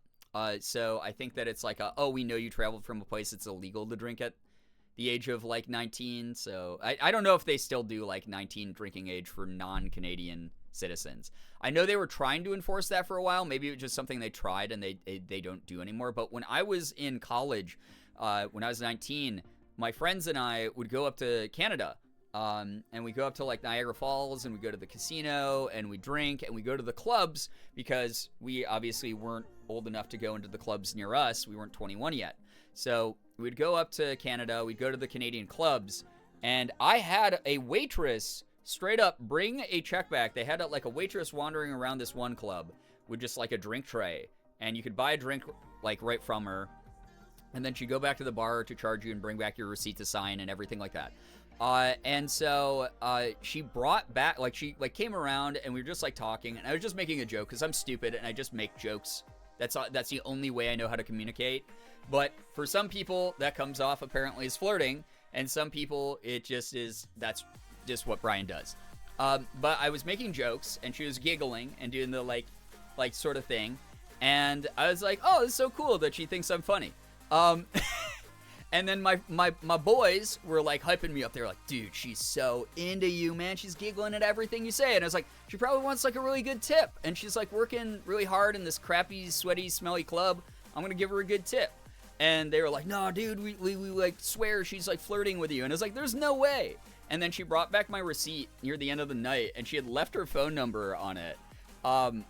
And I, still in that moment, I was like, oh, that's so nice. Like, what I did was I took the receipt, had the phone number written on it. I looked at her, and I went, oh, and it started, like, dawning on me that, like, everyone around me was right. And I went, I live in America, so I don't think this is really gonna work. I'm so sorry. And I just gave her the receipt back with her phone number on it. And I felt so bad, because it was one of those things where I was like, oh, like, if I had been interested in this, like, girl, like, maybe something could have happened, who knows?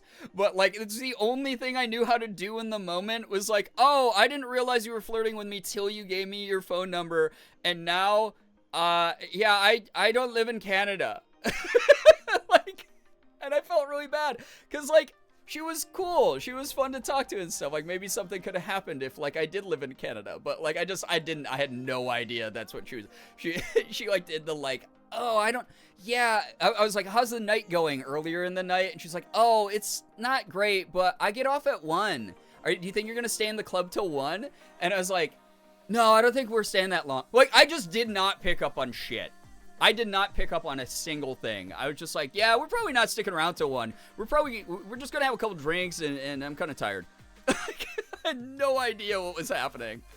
I normally don't like speculating on other people's sexualities, but my middle/high school best friend, who everyone always thought we were dating, and I always quietly suspected she was queer in some way, recently sort of reconnected with me on Instagram.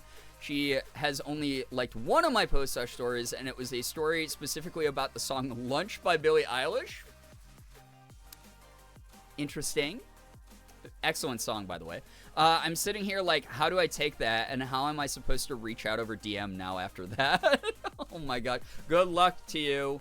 Good luck to you. Oh my god, and she was your first real queer crush. Good luck to you, Mouse. Obviously, I am not the person to give any sort of input into this. I have negative rizz, apparently. Where people who had rizz were like, ooh, you should be attracted to me. And I went, oh, I don't understand. Here's the receipt. I'm so incredibly bad at telling when people, or when anyone is into me, and even worse, I absolutely cannot tell when I'm flirting either. Yeah, because that's the thing is like, oh man, I remember, I'm not going to name any names, but, same here. So, I had to like really do like rewind the tape moment. This was years ago. This was years and years ago, but Morgan and I were at a party together. And, also, Hazardak, thank you so much for the bits. I appreciate that. Thank you so, so much. But, I was just hanging out with, like, a bunch of friends at this party, right? And someone who didn't know me that well, while I was at the party was like, oh, man, Brian's, like, not a great partner to Morgan. Like, he's over there, like, flirting with other people. And, like, Morgan was close enough by that apparently she heard this, told me about it, and I was like, what? No! I've known these people. These are like my friends who have been my friends for years. Like, I'm not flirting with them at all. Like, I have no romantic interest in any of them. That's so strange that was their assumption. And I was like, do I come across that way? Am I coming across as like uncomfortable or overbearing, or like I am, being inappropriate in any kind of way? And I was like, it was like a hard reset moment where like I am very hyper aware of how I speak to people and how I interact with them. I've told you guys the story. This was like the year after that. I was at a con and a fan came up who was wearing a backpack, and they just had like this little like day backpack on the back, that they were wearing, and they came up for like a picture with me at one of my meet and greet sessions, and I put my arm behind, like I tried to put like my arm around them, like, because I normally do like a little bit of like a very loose hand or maybe a hover hand when I take pictures. If people are comfortable with it, I normally ask if people are comfortable with that. And my hand got caught under the bottom of their backpack, and it's because I wasn't looking, I was looking at the camera person, and for that brief second in my brain, I went, oh no. My hand just brushed their butt, and I am now, there's people who are going to think I'm fucked up. They're going to think I'm fucked up. Everyone's going to think I'm fucked up. And it was my hand. Fortunately, I was like, oh, I hit the backpack, because like I instantly reacted. I made contact. It was just the bottom of the backpack. My hand had gotten hit on the bottom of the backpack, and I just went, oh, I think I accidentally just hit your bag. And they were like, yeah, no, you're fine. You just accidentally bumped the bag.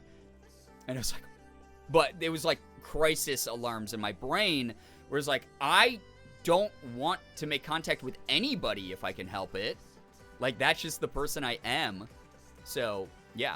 That's my level of paranoia with it. I can't believe Brian was flirting with Ethan in front of Morgan. Listen, we literally kissed in front of Morgan. It's alright.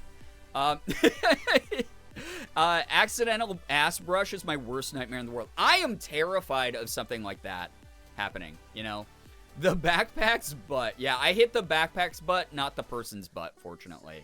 The backpack canceled you, but everyone else was cool. Yeah. In the kingdom of backpacks, what I did was highly inappropriate. Fortunately, human beings, they all gave me the clear. They said, oh, it's all right.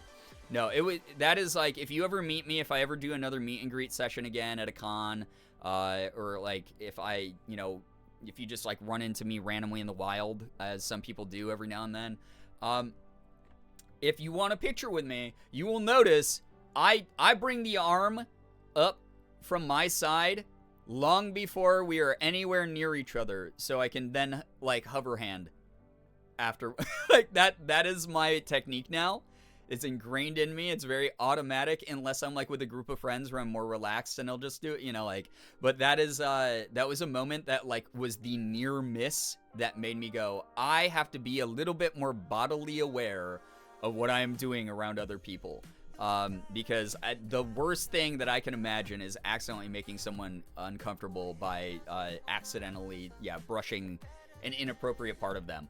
I'm so aggressively clear when I'm into anyone earnestly. Subtly is not my strong suit, but I've had to refrain myself to understand just because you don't have intention doesn't mean you always sound strictly friendly. Please be careful, dummy. Yeah, and that's my thing is like, I'm just like a pretty friendly, jovial person for the most part, and to some people, and granted that's not really my responsibility if they interpret that way, but like some people have like throughout my life misinterpreted my friendliness as being interested in them, or me being like, oh, we're mutuals on social media. I hit like because I want to gas up the outfit you're wearing and be like, yeah, you're feeling confident and having fun, not because I'm like into that person. Like that is something that like is a weird thing to navigate as someone who is clearly very romantically dense.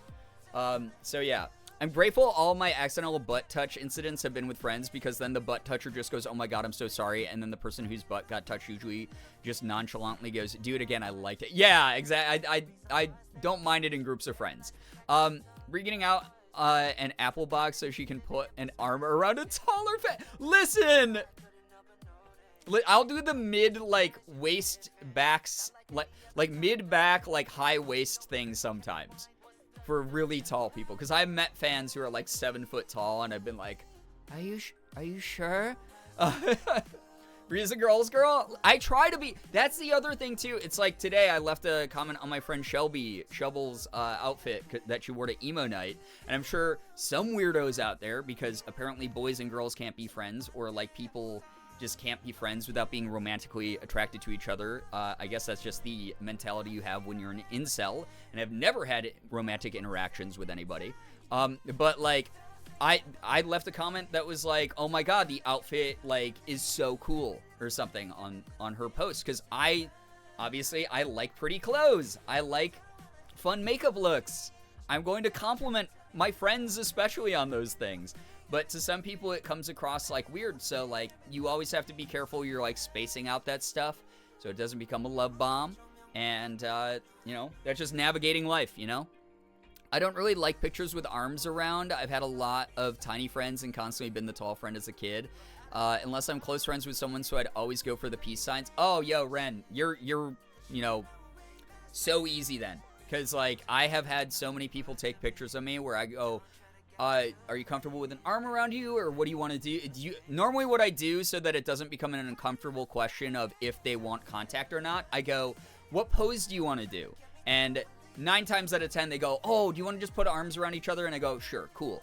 But that 10 out of 10, or that 1 out of 10 time, I get fans who go, oh, do you wanna do like peace signs? And I go, yeah, that's so fun, let's do that. And I always do that. The urge to wear boots/heels if I ever get the chance to meet you to just be that little bit taller than you. Oh my god.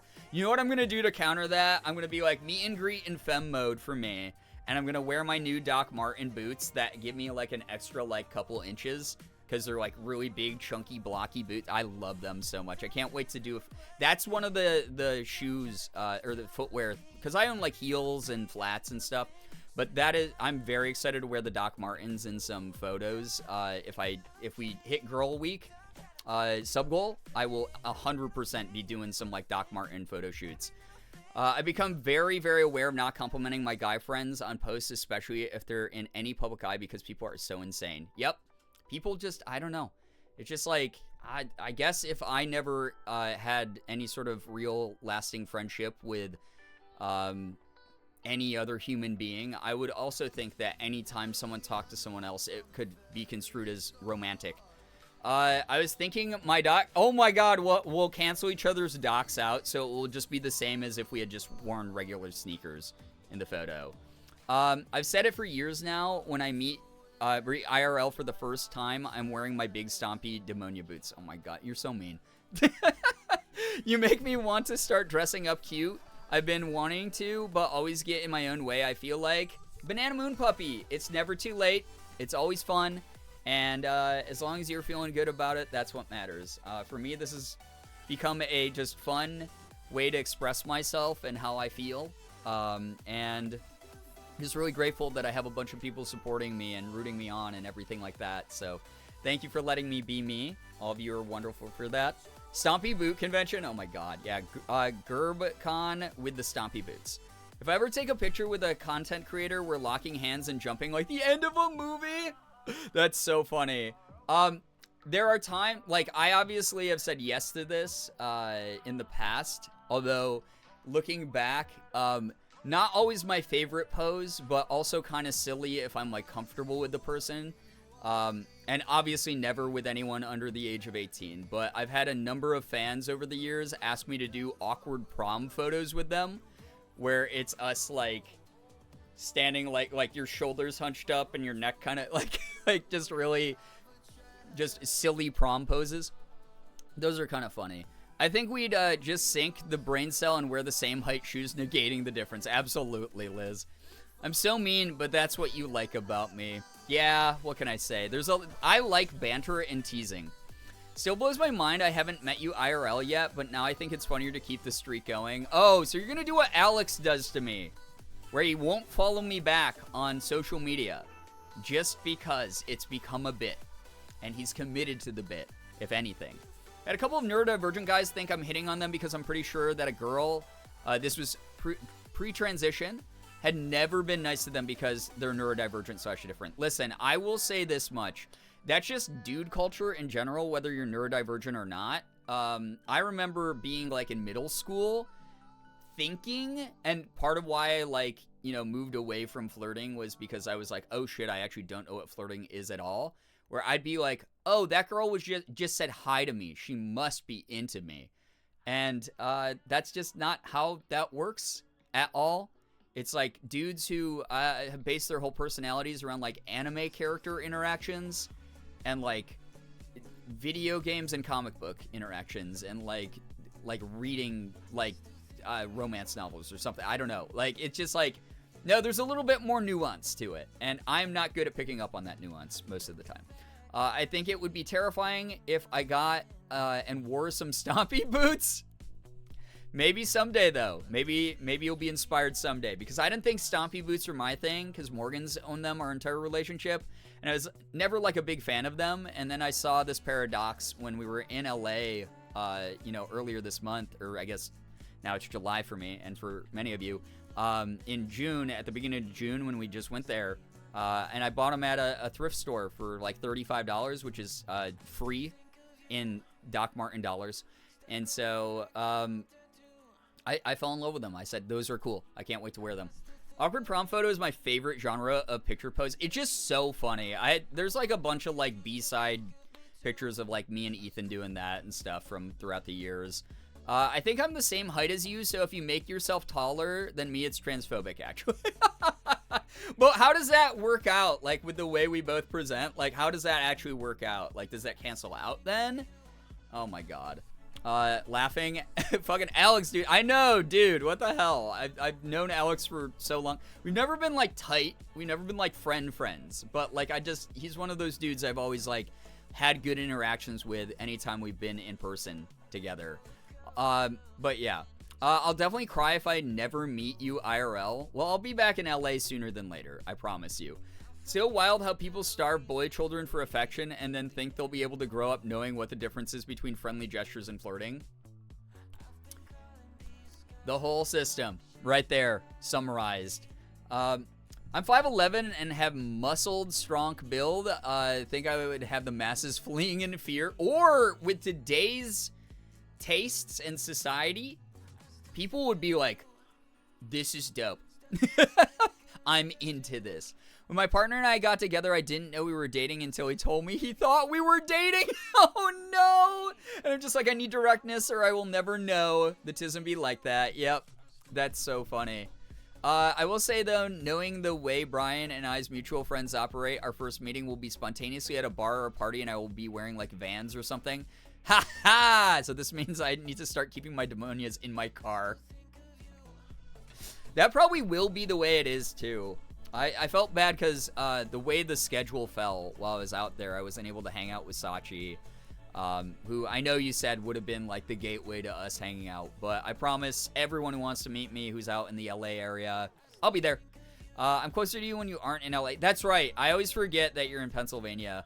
I do think it's funnier if we do end up in LA at the same time instead. I mean, we have you and I probably have more mutuals out of any of the people in the community that I just casually know through like making content over the years and all of you supporting what I do.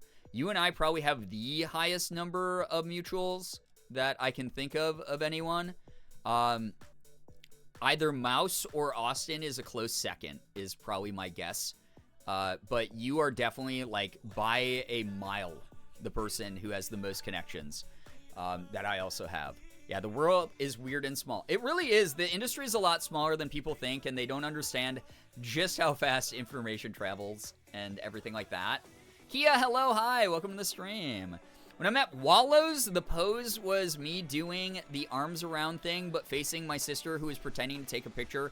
The joke was that my sister was just the chaperone, and it was captioned, "You're doing great, sweetie." That's actually so funny. That's very funny. Every time y'all say LA, I think Louisiana, and I'm like, why the fuck would he be here? LA, and I'm talking about the more popular one.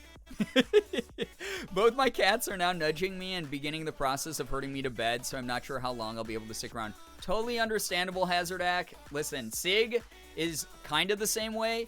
He doesn't try to force us to come to bed. He'll like come by and he'll scream at us a little bit, but then he normally just puts himself to bed around when he thinks it's appropriately bedtime. He's like a old person who just like finished watching their like 8 p.m. TV show and then it got their like little bowl of ice cream and just decided to go to bed. He's so funny. We'll go up to the bedroom and we'll be like, oh my god, he put himself to bed. It's so cute. It's been good to see you again, Hazardak. Yeah, it was so nice having you here, Hazardak. It's okay, my car also ate shit after I hung out with Sachi anyways. Oh no, I'm so sorry. Critically need an oil change and a tire rotation. If I even attempted to drive up to downtown LA, I would have probably wound up stranded on the side of I-15. Well, I'll let you know for next time. I never go downtown. The only time I'm ever downtown is for K-Town, for like KBBQ or karaoke. Maybe hit up Little Tokyo if I'm with people who want to do that. But most of the time, I hate downtown. Like, DTLA is awful. It's my least favorite place to be. So normally when I'm in LA, it's I like to go hang out in Glendale.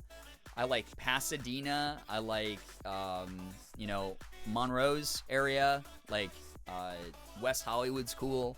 So nowhere that's near, like, super near downtown. That said, sorry for the car troubles. A lot of people in the community have been having a lot of them. I'm sorry if I sent off this weird universal chain reaction because obviously Morgan and my car just exploded, or the new one she just bought for herself just exploded, and we're dealing with the fallout of that and the just constant economic crisis of our life, apparently. I almost ended up at an emo night with Ethan when I was out there last time, but I put pussy out of going because so many people were going to be there, so I just drank all Mr. Ray Gun's White Claws and took a nap. Oh my gosh. Listen, I will say this. Ethan goes to the events that also would give me social anxiety, and I like to party sometimes. I like to go out to events, especially when I'm vacationing out there and visiting friends.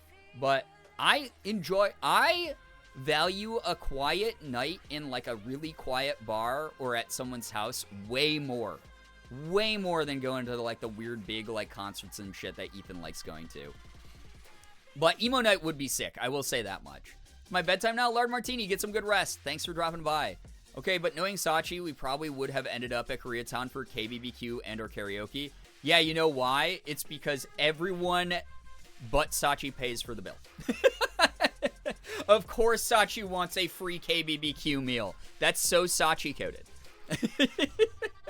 That said, I mean, I'm always down to meet people for KBBQ, but you don't have to go down. That's the other thing that drives me insane about a lot of the transplants out there is there are KBBQs that are just as damn good outside of Koreatown, and that's me saying this as a Korean person who has grown up eating a lot of Korean food. Like, I truly appreciate KBBQ in, like, Glendale. I'm okay with that. Let's go there. It's easier. My car exploded a few months ago on the way to pick up my brother from campus, and I still haven't gotten it fixed yet because I want to save up to get everything fixed. Yeah, I get it. Like, making sure it's 100% running order. Totally understandable, Brookie. Sorry that happened. I don't think I'll be able to look Ethan in the eyes when I inevitably end up meeting and hanging out with him. Why? He is just, oh God. The way y'all put Ethan on this weird pedestal. He is just a awkward, weird little dude. All right? The fan account. Oh, you'd be embarrassed. He doesn't, listen, he wouldn't even care. Listen, this is the thing. The fan accounts that have made, like, edits of, like, him and me over the years, first off, kind of flattering, because who the hell are we? Second off, much cringier things have been done to especially Ethan. I promise you. Listen, I am friends with Alana Pierce. You know the first thing I ever did when I met Alana Pierce that she has never held against me was the very first time. She had just, so there was a panel at a PAX East, I think it was. Maybe it was PAX West. That Alana showed up to very late. It was an IGN panel from back when she was with IGN. And she showed up to it 15 minutes late, so the panel had already started, and she, like, you know, had to do, like, the disruptive thing of, like, getting up onto the stage while, you know, everyone was already, like, talking and seated. And I met her after the panel, because I was a special guest that year, and so she walked over to say hi to Ethan, and Ethan was like, Alana, have you ever met my friend Brian? He's, like, one of my best friends. And I looked her in the eye, and I shook her hand, and I went, oh, God, what the fuck did it? See, I don't even remember exactly what I said. It was like, she was like, oh, it's so nice to meet you. Like, are we all going out to dinner or something like that? And I was like, as long as you won't be 15 minutes late. And, like, I tried to play it off as a joke. In retrospect, rudest fucking thing that I probably could have said to someone I had just met the first time. Clearly, Alana does not hold that against me. She literally just DM'd me, like, 15 minutes ago. So, if you ever feel awkward and like, oh, I've gone past the point of no return, know that most of us are every content creator I know has had the most egregious things said to them, either publicly or in DMs.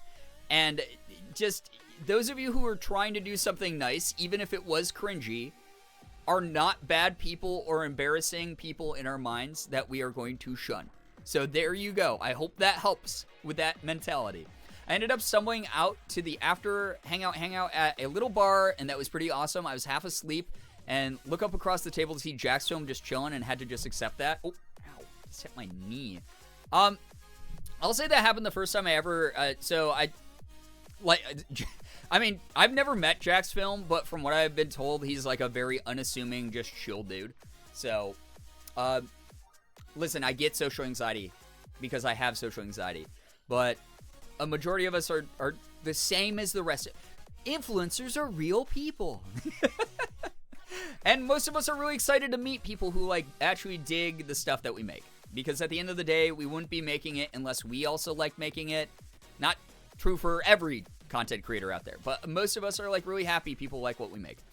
I've been content with my with driving my mom's car in the meantime. Only downside being her radio doesn't work. Oh, that's such a bummer. I'm pretty sure the first time I met Ethan, I flat out asked him on a date. I did not understand parasocial relationships, so I'm pretty sure a fan account is probably fine. Hazardak, you set the bar. There we go. Exactly. You're fine. You're all fine. You're all okay. All right? I promise you. I've had fans send me a message after meeting me at a con and go, oh my God, Brian, I'm so sorry that I was so embarrassing when I met you at your meet and greet. And I go, what did you do? What do you mean? What did you do?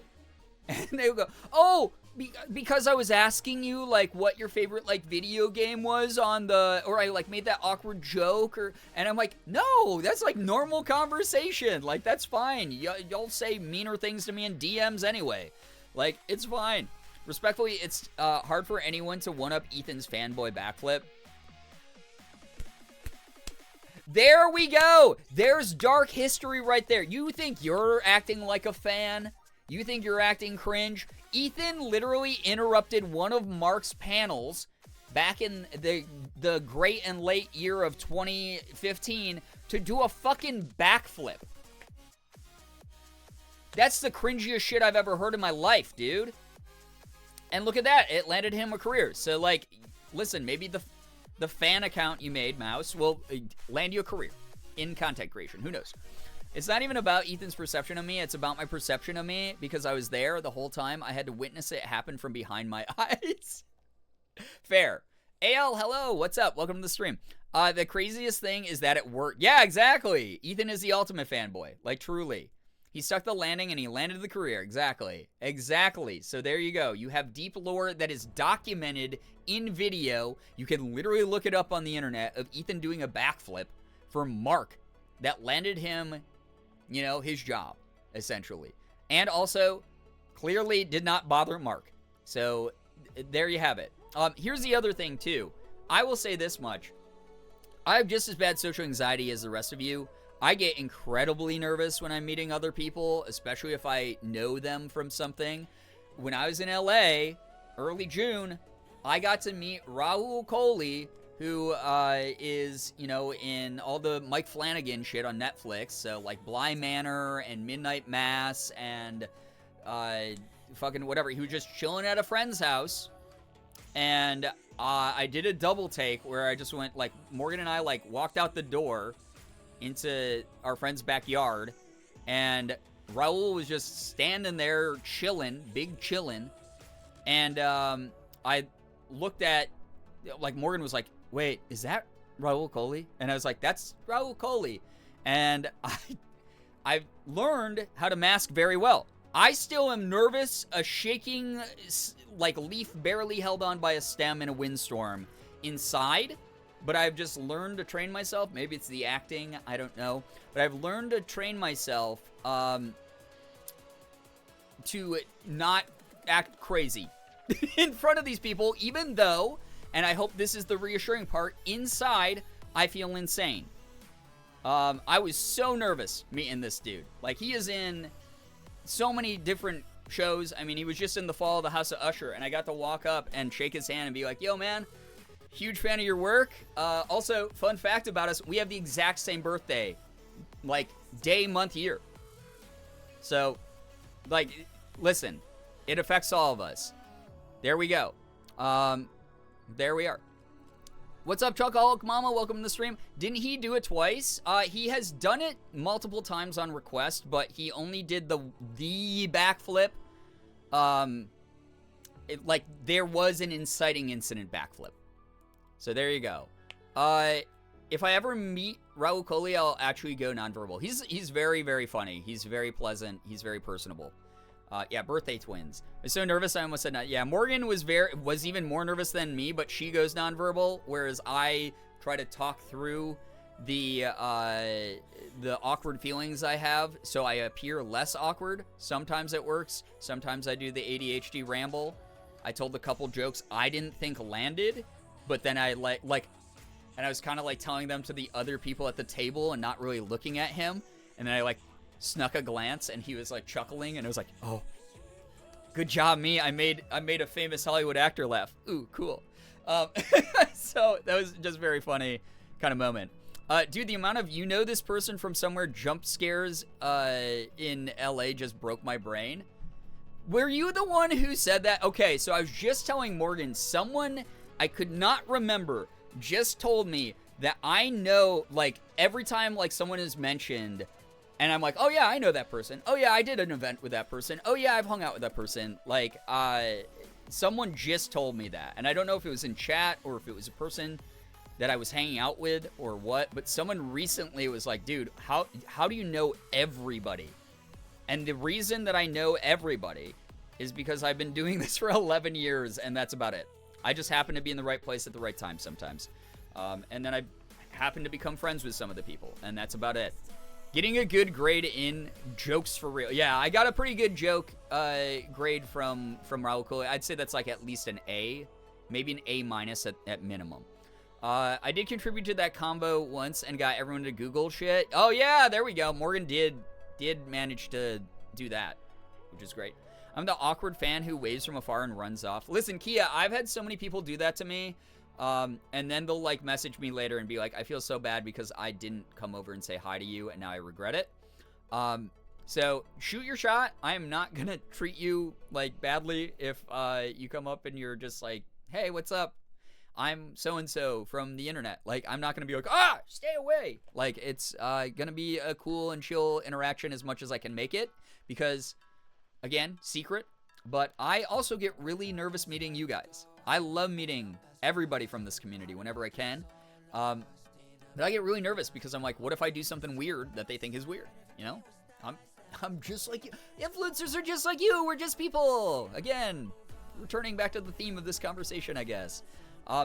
That said, yeah, I know a lot of people only because I have refused to die. That's my thing. That's the secret. Just refuse to die, and throughout your life you will meet a shit ton of people who have weird connections, and you'll have cool stories to share with other people. You'll get to experience more of life. You'll get to adventure more in a very emotionally and psychologically fulfilling way. I feel like I might have said that in chat during a Twilight stream, but someone else might have too. Okay. Yeah, so multiple of you have called me out for just knowing everybody. My non-content creator friends ask me that a lot because between Twitch, YouTube, Rooster Teeth, TikTok, etc., I know /knew a lot of content creators, and my answer is always, I don't know, I just talk to people like humans, and somehow that apparently results in friendships. It really is that easy. At the end of the day, oh man, I will tell you a story. I'm not going to mention which content creator it was, but a very popular content creator who is a friend of mine. Actually, wait, no, I'll give it a better example of this that involves fanboys who were content creators as well. Because I don't care, I don't know their names, so it's not like someone can link back to them and we can shade them or anything.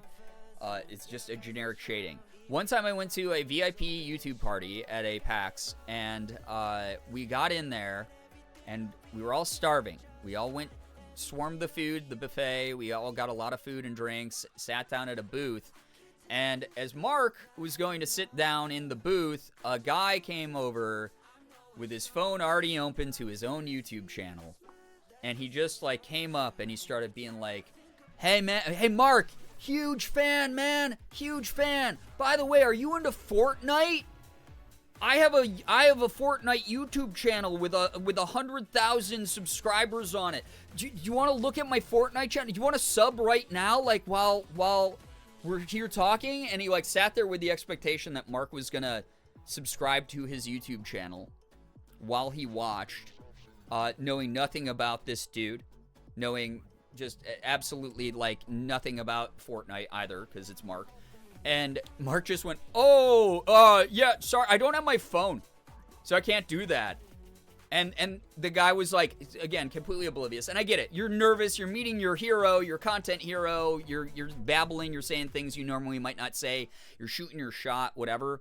But bro just was like, oh, do you want to use my phone? You can like log in on the browser and do it. And Mark was like, I'm really hungry. I got to go sit down. Oh, been walking around the con floor, meeting people all day doing, I'm just so hungry. I got to go sit down. And he did that. And then he had another guy come up, and the only thing the guy talked to him about was taxes as a content creator. So, oh man, doesn't it suck having to pay taxes? Oh, last year I had to write off this, that kind of thing. And then also kept quoting Mark's memorable quotes from his channel to him during the conversation.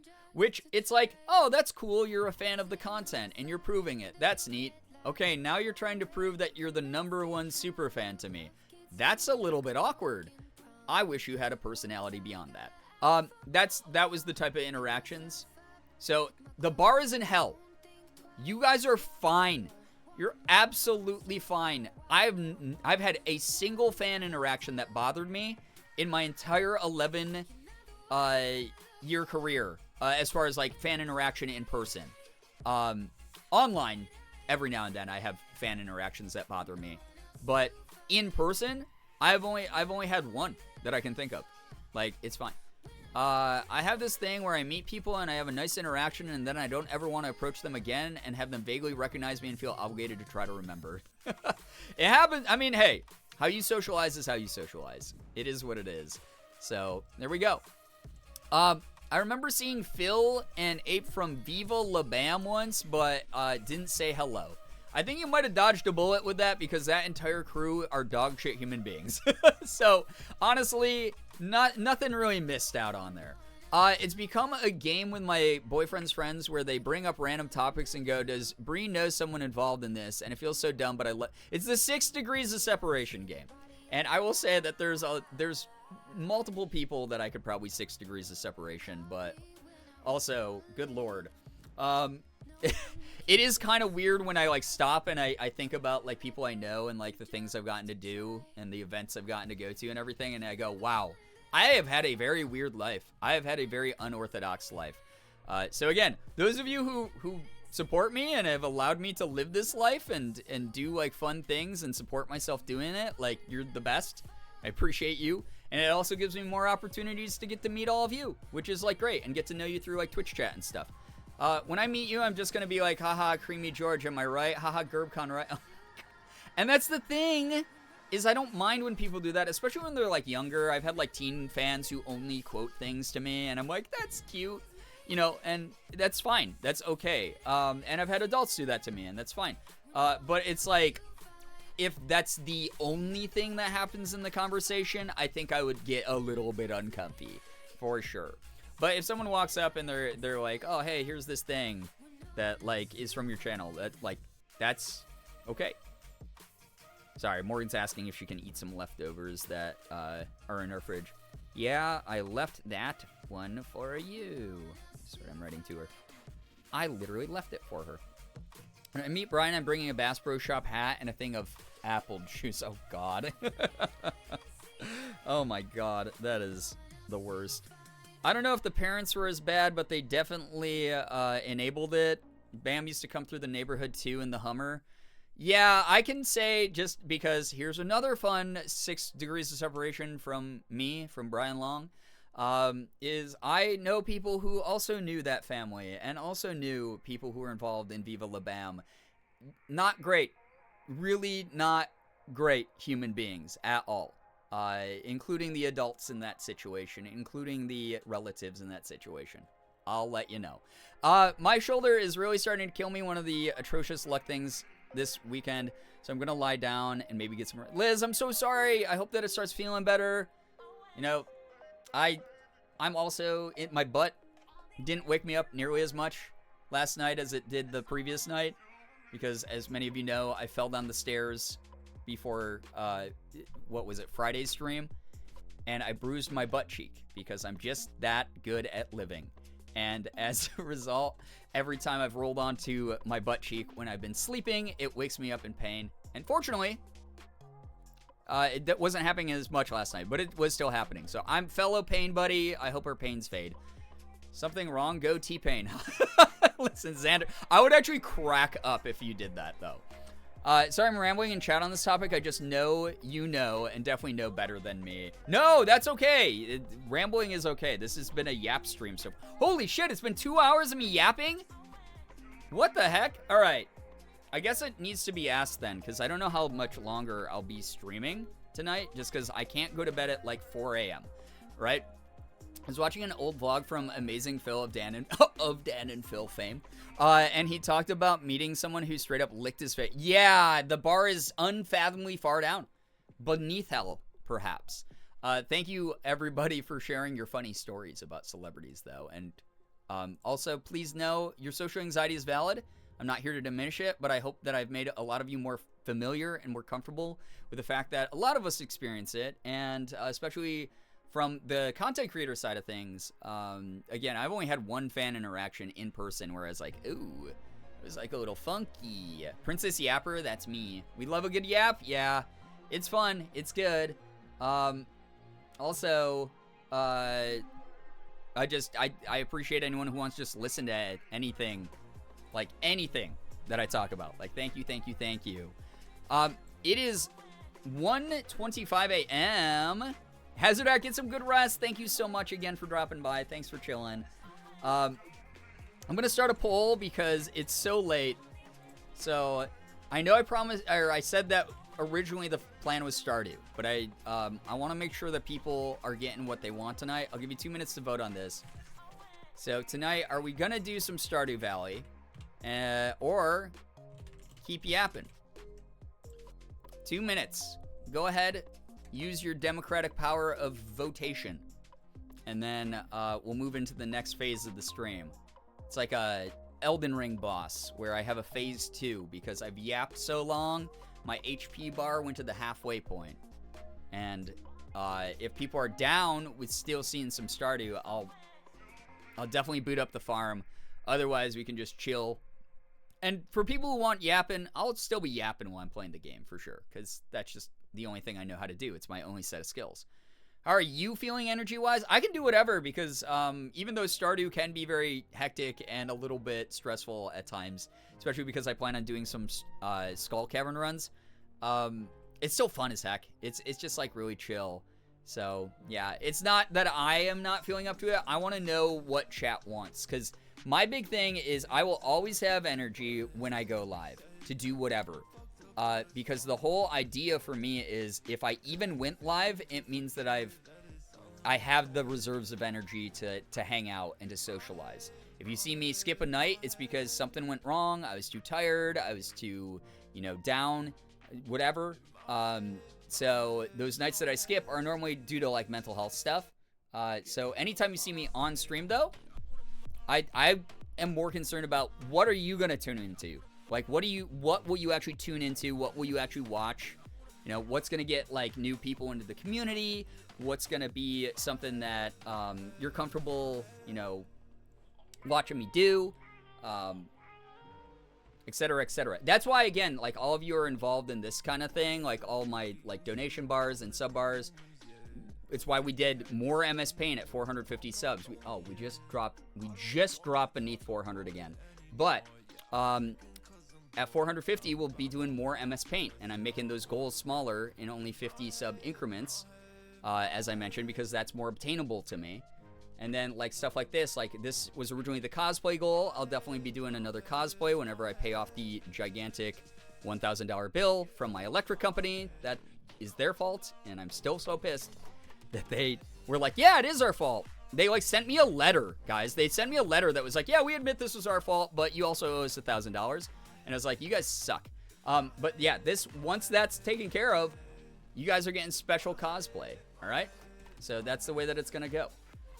But I wouldn't be up this far in the bars without everybody's help and everything. So like, thank you for that. That's really kind. What the heck? Anonymous, thank you for the 2 gifted. What the heck? That's really nice. Thank you very, very much for 2 gifted to the community. Real Guy Judge. Hey, my buddy Guy got one. And Twuck Nuts, which I always like reading that username. If either of you are here, please make sure you're saying thanks. Enjoy the emotes, enjoy the sub badge. But yeah, I think your mood and vibe needs to come into play. Yeah, I'm okay. I really am okay. Thank you, everybody, for being concerned, though. You're very, very kind. I've been putting your VODs on the TV for my dog during the night so she doesn't get lonely when I'm sleeping. That's cute. What the heck? So many people's pets watch me, and it's really sweet. Silver, hello, hi. Welcome to the stream as well. Welcome, welcome, welcome. Yeah, thank you for all the hype and the pride. More pride. Just because Pride Month is over does not mean Pride stops. By the way, again, it's Pride Wrath Month now, as many people have been calling it. So, very excited for that. Someone followed me recently with the username Communal Piss Rug. It made me fucking cry laughing when I pulled up my dashboard. That is an insane name.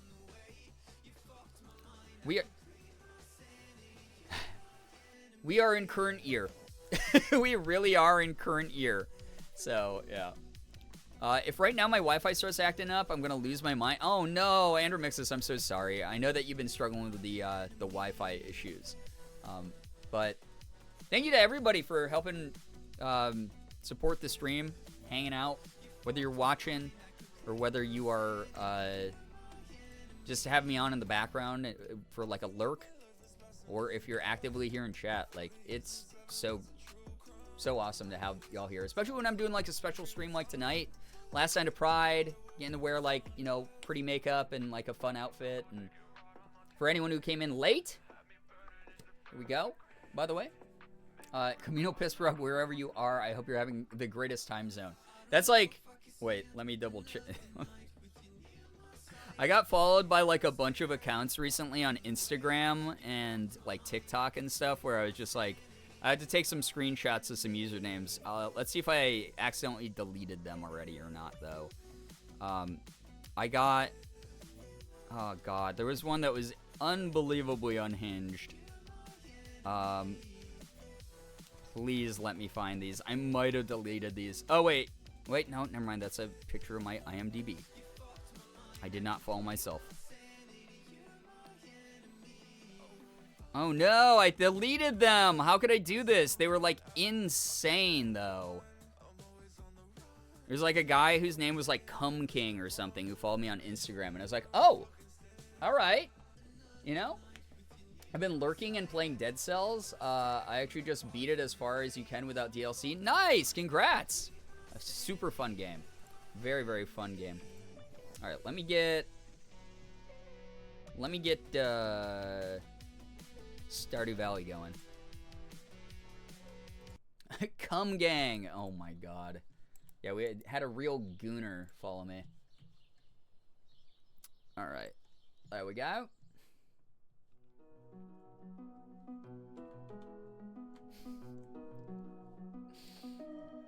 Not Cum Gang being copy pasted into the chat now. Happy Pride, everybody. There we go. There we go. My goal in content creation isn't fame or riches. It's to one day be followed by Show Feet Guy. Oh man, Show Feet Guy is notorious in the community. For sure. Not the dripping heart after Cum Gang? I think that's the most appropriate time to send that. I remember Show Feet Guy, yeah. Show Feet Guy, the person I want to come back is Crankyvore. Crankyvore 2988. I hope you're doing well out there. There we go. Look at that. I have to do that every time. I'm sorry. Yeah, Crankyvore, we love you. Show Feet Guy? Yeah, he was a guy who used to go around to communities and just, his name was Show Feet Guy. So, like, what else? Like, what, you can infer what he was up to and into. Show Feet Guy followed me on Twitter for years and used to interact with a lot of my posts. I don't know if Show Feet Guy's around still, though. Have not interacted with them in a long time. Finally met Vincent in Final Fantasy VII. Oh my god. Wonderful. Wonderful news. Oh boy, I wonder what insightful addition Show Feet Guy has to this conversation. It was actually, like, fairly chill. I think he let his username do a majority of the work there. Show Feet Guy every so often appears in people's replies on social media with simply Show Feet. Yeah, it's actually just kind of a funny bit. That's it. They were a true fan. They were. Yeah. He knows what he's about. Yeah, he's really confident in himself. Didn't he follow NSP and Danny would respond to him? Oh, yeah. That was, like, part of the bit. Is like, oh, haha, ninja sex party. They're already into that funny sexual stuff. So, Show Feet Guy kind of just fit into that very easily. So, a windstorm going on my farm, apparently. Enjoy the lurk while you body double Andrew Mixus? A straight-laced guy, yeah. Show Feet Guy is most well-known in the Game Grumps community. Yeah, it's funny. Show Feet Guy, I think, found the rest of us through the Grumps community just by, like, those of us who were, like, mutuals with Aaron or whoever. Because, like, Show Feet Guy ended up following me, Ethan, Mark, Sean, just sort of the whole crew that used to do stuff. So, yeah, that is how I got the Show Feet Guy follow as well, as, like, just being mutuals with Aaron, I think. But, yeah, I'm glad to hear Show Feet Guy is okay. Because, again, pretty innocent. Like, honestly, sure, you can make, if you're someone who's a prude, if you're a Puritan, pearl-clutching person, then Show Feet Guy probably creeps you out. But compared to what people actually do when they want, like, feet pictures, which is, like, you know, frickin' millennial men with receding hairlines most of the time online, who are like being actually creepy. Show feet guy was mainly just funny and chill. What's your wiki feet rating? I still don't have one, and I won't lie, I'm a little bit bitter about it. And to be fair, that's partially on me because I intentionally don't have my feet in a lot of things on like social media and like content. So there's not really like a lot to judge it on. And to be fair, I also know my rating will be bad, and I'm afraid of that because my feet are like, I have kind of like stumpy toes. Like I have like hobbit feet is the way I always describe it to y'all, is because I have like these stumpy toes, and I have like just, I don't know, like weird looking feet kind of. Like I kind of have like stumpy looking feet. So I know that it wouldn't be like a high rating, and that would mentally boom me. So I don't have a wiki feet rating yet. Kind of sad though that I never became famous enough to get one. Honestly, compared to the rest of the internet, he's pretty polite. Yeah, Show Feet Guy is literally like, you know exactly what he's gonna say every time, and it's like not crossing. He literally only writes Show Feet, and that's it. That is literally it. It's like, you know what to expect. It's right there in the name, and outside of that, it's just whatever. Who cares? The phrase stumpy toes has me cackling. Well, it's also a true description of what my feet look like. New community project just dropped. Oh my god. Do a toe stream? I did the feet reveal on stream. Y'all have seen my feet. You've seen these. I already did that foot reveal. There it is. I thought you were intentionally avoiding all foot pics to stay off WikiFeet originally, but here's the thing. Some people on WikiFeet got there because they, like, forgot to edit out a clip, and then, like, the people of the internet added them.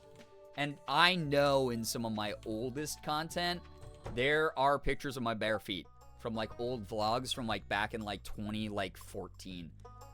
Like, 2014 through, like, 2015. My feet are somewhere out there. I will say, when they're normal about it and go about the proper adult work channels, feet guys, they kind of rule. They're so nice and respectful, and often have the furry levels of, I will give you whatever your asking price is. We both know this is not the thing you're personally interested in, but here we are. Yeah, it's like, they're like, hey, please just help sell the fantasy. That's good to hear. But, like, also, that's nice that they have, like, normal manners and like insight about the thing that they know they're into being kind of weird. So cool. Yeah, listen, don't say the word furry here, by the way, because it's just going to start the discourse that I've been trying to fight this whole freaking weekend for some reason. If it makes you feel better, my rating would be worse because I had to have 2 toenails removed last year. Oh god, poisonous. I'm so sorry. Listen, there might be someone into that who's gonna give you that really high end rating, you know. Who's to say? Don't give up hope. You haven't met everyone on the planet. If anyone was dedicated enough, we'd have a foot bio for Brian by now. It's true. Furry. No, I'm not. I wonder if Mr. Lewis gets lonely in that big house of his. Not with you there, Marnie. I think I said that last time we had this conversation. It's like, Marnie, you know he doesn't stay that lonely. Come on now, girl. Own it. Yeah, you are attracted to men in positions of power. Are you a furry now? No! No! Assume you've been diagnosed. No! I can't continue. Oh my god. Danny said that he wasn't a furry for a year. Wait, Danny's not is Danny a furry? Listen, that is news to me because I don't keep up with the Grumps anymore. Sorry. I haven't watched their videos in a while. I used to watch a lot of their stuff, but I just, like, haven't had time to sit down and watch too many people's videos. I watch a lot of, like, some of my newer friends' stuff these days. Ramen by Moonlight, hello, hi, welcome to the stream. Bioshock proved to be successful, and then the IBS started talking. Oh, no. I'm so sorry, Ouija Peaches. Nothing worse than having, like, a gaming sesh interrupted, especially, like, when you're in the flow of it, by, like, oh, I have to do something, like, health-related. It's like, I'm feeling icky now. You know? He's very furry? Wait, like, Danny Sexbang. Danny's Avdaniel. Daniel Avdaniel is a furry? Is that what we're talking about right now? Everyone's a furry these days. It's 2024. We all saw Roxanne from the Goofy movie at least once. You know what else I was really into when I was a kid? I mentioned Redwall. But also I was really into Animorphs. So it's harder and harder every time I admit these things to fight the allegations, but I'm letting you know I do not identify as a furry. All right? Oh my god. It was during a Zelda playthrough where he went, you know what, I think I am a furry. Okay. You and everyone else in this community, though, Silver, are incredibly neurodivergent, so I have this weird feeling you didn't pick up on the very dry context that most likely was paired with that. Yeah, oh my god, you are, huh? Listen, some anthro designs are just cool in a normal way. You can be a little furry-esque as a tree. Listen, the closest you're gonna get from me is I do cat girl cosplay sometimes, and I was just telling Morgan before stream started I wanted to buy some, like a puppy ear headband that's like my cat ear headband to do a puppy liner and like wear the little collar I have and do like dog girl cosplay, since that's all the rage amongst the dolls these days. My friend was like, are you sure you're okay? And in clear pain on my mic, no. Oh no. I'm here because I was having a bad panic attack, so I found you and I feel better. Well, Ramen by Moonlight, that's something that I cannot guarantee will always be the result of these streams, but I'm glad that in this particular instance it's helping you out. I hope that it's good vibes and just good energy for you. So yeah. Oh my god, Puppy Girl Brian. Yeah, that's me. That's gonna be it. That's gonna be who I am. He doesn't like wear fursuits, but he did say that he's found a couple of anthro characters hot and the Game Grumps community went wild. Which, to me, is like, that's not being a furry, that's just being attracted to something you find attractive. There are people who fuck their cars, guys. That doesn't mean that someone wants to become a Transformer and join Optimus Prime and the Autobots. I remember Dan saying that he was a furry in a more serious conversation. Really? Is this like a podcast thing? Like, what was going on? Scattered, what's good? Hello? Ramen, thanks for the follow. Appreciate that. I'm going to play Baldur's Gate 3 while we're doing it to him. Enjoy the trauma while I play a cozier version of trauma. I need you to understand how much in real life, I real life squealed just now. Puppy Girl, really? I'm excited for it. I think it'll be cute.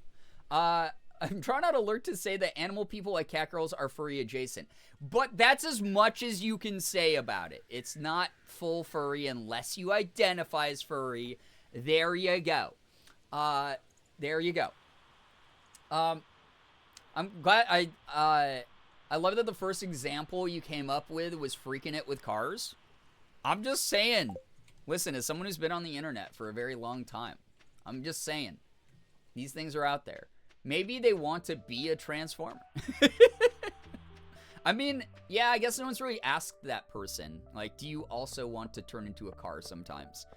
But I have this feeling that he's, like, happy being a human with human anatomy, bonding with that car. So, yeah.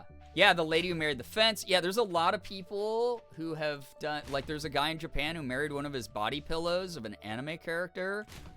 Which, it's like... Hey, you know, do your thing. I'm not gonna shit on your lifestyle, but also, like, just because one thing happens doesn't mean that it correlates directly to something else. So that's all I gotta say. That's all I gotta say. I think that you and Morgan could do the cutest little fawn look on you someday. You'd be so cute. A fawn? Like a baby deer? Maybe. I don't know if I want to, like, I like the idea of, like, dog girl, because it's, like, very, like, you know, very LGBTQ plus, like, trans femme community adjacent. The Grumps did smash or pass with all the Pokemon. Aaron said smash on far more of them than Dan did, so who's the furry really? Aaron, I think, though, is also one of those dudes who, like, just knowing him, just having been friends with him for a couple years... Aaron is... Actually, wait, when the fuck did I become... Like, 2018, I've been friends with Aaron. That's weird to think about. He's a dude who's, like, less I am a furry, and he's more of, yeah, I'd be down to try anything once. Like, that's Aaron. Every conversation. Oh, yeah, you know, I'm not going to judge that. I'd be down to try that, like, one time. That's Aaron. So, there you go. I remember My Strange Addiction and My Crazy Obsession or something like that. There was My Strange Addiction was like the biggest one. It was like, oh, I'm addicted to eating drywall, like stuff like that. And then there was the other one. Yeah, I know what you're talking about. That was like a little bit more relationship adjacent. See, you say attracted to cars, and my brain still goes to furries first, specifically dragons. Honestly, as long as you're not hurting anyone, including yourself, live your truth. Exactly. Yeah, do your thing, but don't project it onto me, the streamer. Like Fantasy Faithon, like Dear Person, it was definitely bigger as a thing years ago. I don't know if I've actually seen that, which is wild because I'm chronically online, but I'll have to look up some like images of it. If I recall correctly, it literally said that he'd do Pikachu for the clout, so I think you're probably right. Yeah, that's Aaron goes, what would make enough people turn their heads and go, Aaron? I'm gonna go do that. That's Aaron's thing. I'm not a furry, but half of my friends are, so they accuse me of it constantly. Yeah! It should not be guilt by association or guilt by proximity when it comes to this specific thing. Okay? Sometimes it works, not here, chat. Puppy Girl is definitely more in right now, and so fucking cute. Yeah, I have so many trans femme friends who are, like, rocking the Puppy Girl aesthetic, and I'm like, I want to try that now. Like, what have you done? You have rotted my brain all the way through so that you can see from one end all the way out the other end. That is how rotten my brain has become by the thought of doing more and more weird cosplays like that and fun cosplays like that. And it's all their fault. So blame them. And that's that. But also, like, you know, it's sort of like I want to be in like what's cool with like the other girlies. So I think it will be like good for me. There's a lot of cross between sex work and doll fashion, which I love, and so it's big in all my e-girl circles around the board, and I've been so in love. That's so fun. I love that. Also, still semi-lurking, but I got some CBD-infused Tiger Balm on my shoulder, so it's feeling better. Let's go, Liz. God, CBD is such a freaking awesome thing. I'm so glad that it's, like, readily available almost everywhere now, and a lot of laws made by, you know, originally made by politicians who were out of touch and didn't know how the marijuana plant or hemp plant work at all have been lessened and loosened so that more people can take advantage of CBD and stuff like that. This is really good for a lot of the things that ail ya, I think. And you don't get high from it for the people who don't like feeling all wonky, who don't want to get zooted, who don't want to, you know, go to outer space. I get it. I understand. So I'm glad to hear that that is something that is helping you. Wait, it's it's already like 2 p.m. Wait. All right, I'm going bus stop. We're going to the desert. Here we go. I gotta go do a, there was a freaking hazelnut or whatever on the ground there I missed. I can't see anything. My eyes don't work so good. I'm gonna go to do a quick. It's probably gonna have to be pretty quick in the game. Skull Cavern run. Oh yeah, because the last time I played this, I just realized last time I played it, I entered a door, got like hit and run immediately by one of these freaking creepy things. What are you guys? What are these supposed to be? Like flying mosquito lizards?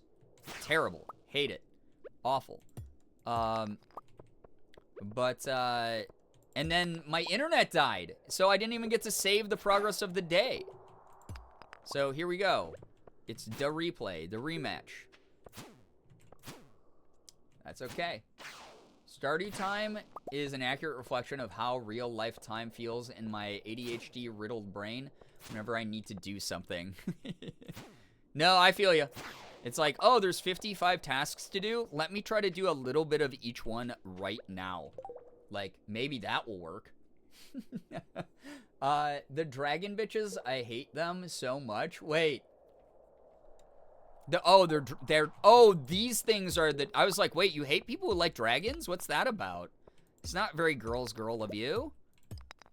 I get what you mean now. They're little dragons. That's so weird. With little whiskers.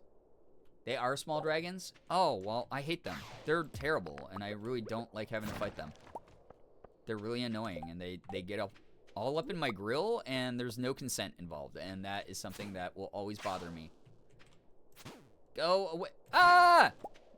Why are there so many?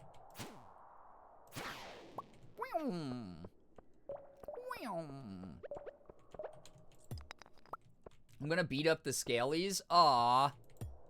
The scalies. What was it chat was trying to teach me about furry lore, like, a while ago? Obviously, you have your furries, you have your scalies, but, like, what are, like, the avian, like, bird people? Featheries? Is that what they're called? Like, because those also exist within this, like, cinematic multiverse, right? Of people who are into being animals. Are they featheries, or are they something way cooler sounding? Because I feel like featheries is a little silly. But if it's what they call themselves, I don't want to laugh at them either, you know? If that makes sense. I ought to know that. Letting me down, chat. What is that about? Come on. I need the juice. I need to know. They are called avians? I mean, that's cool, but, like, that's just, like, what? The scientific term for, like, a bird, though. So, like, that one's, like, less... It's actually, like, less cool to me than, like, scalies. Like, scalies, like, sounds like a... Oh, yeah, we're, like, part of this cool thing. Like, if you went up to someone and you're like, I'm an avian, people would be like, well, no, you're a ground-dwelling mammal, actually. And they'd be like, no, like, the group of people who dress as... who identify as, bird people. And then you'd be like, oh, okay, I get it now. But, like, until that moment, I would hear avian and I would just go, oh, like, you think you are just a bird? Like, you think, like, human beings are birds? Or, like, what? So, that's why, for me, that term doesn't land as hard. I think it's why it didn't stick in my brain. There's still, canines, felines, etc. too, if we're not getting species specific. Wait, do people who are furries, like if you're a dog furry, you call yourself a canine? You don't call yourself a furry? Is that what you're indicating? Are there like subgroups that just use the animal name? Oh, I literally did not know any of this shit. Wow. Uh-oh. I'm in the mist. The Latin root for reptile is herp, so scalies definitely sounds better than herpes. You're so right for that. That's actually so true of you. Uh-oh, I'm running out of energy. I'm working late because I'm a streamer. Get out of here. I have to keep fighting these, right? Oh, I died!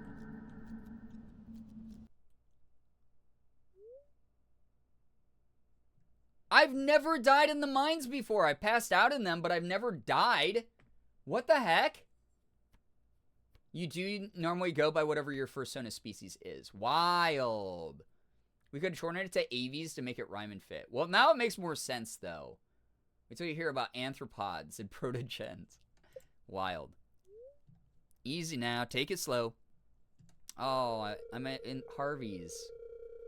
Someone found you unconscious and battered. I had to perform an emergency surgery on you. Be a little more careful next time, okay? And now because we don't have, like, health insurance out here, it's going to cost $1,000. Awesome. Items lost, wild plum, copper ore. That's okay. Forgot my character's name. Well, now you remember it. Harvey, my beloved. Yeah, Harvey's great, actually. Fucking protogens love those toasters? Having a near-death experience, first thing you hear when you wake up is Girbeagly. Would be absolutely insane. I'd be like, I don't know if I heard you right. I'm gonna go get hurt again so I can, like, hear that again. You've never died in the mines before? Never. I have run out of time because my ADHD made me not realize how late it was, but I've literally never died in the mines. Very sad. The streak ended tonight. Pretty depressing, honestly. I know too much furry lore. My boyfriend's best friend is a furry who asked me to donate plasma to help save up for their fursuit. Wild! Oh my god. That's a big ask. Huge favor, though. Huge favor. And now they owe you. Cash that one in on a rainy day.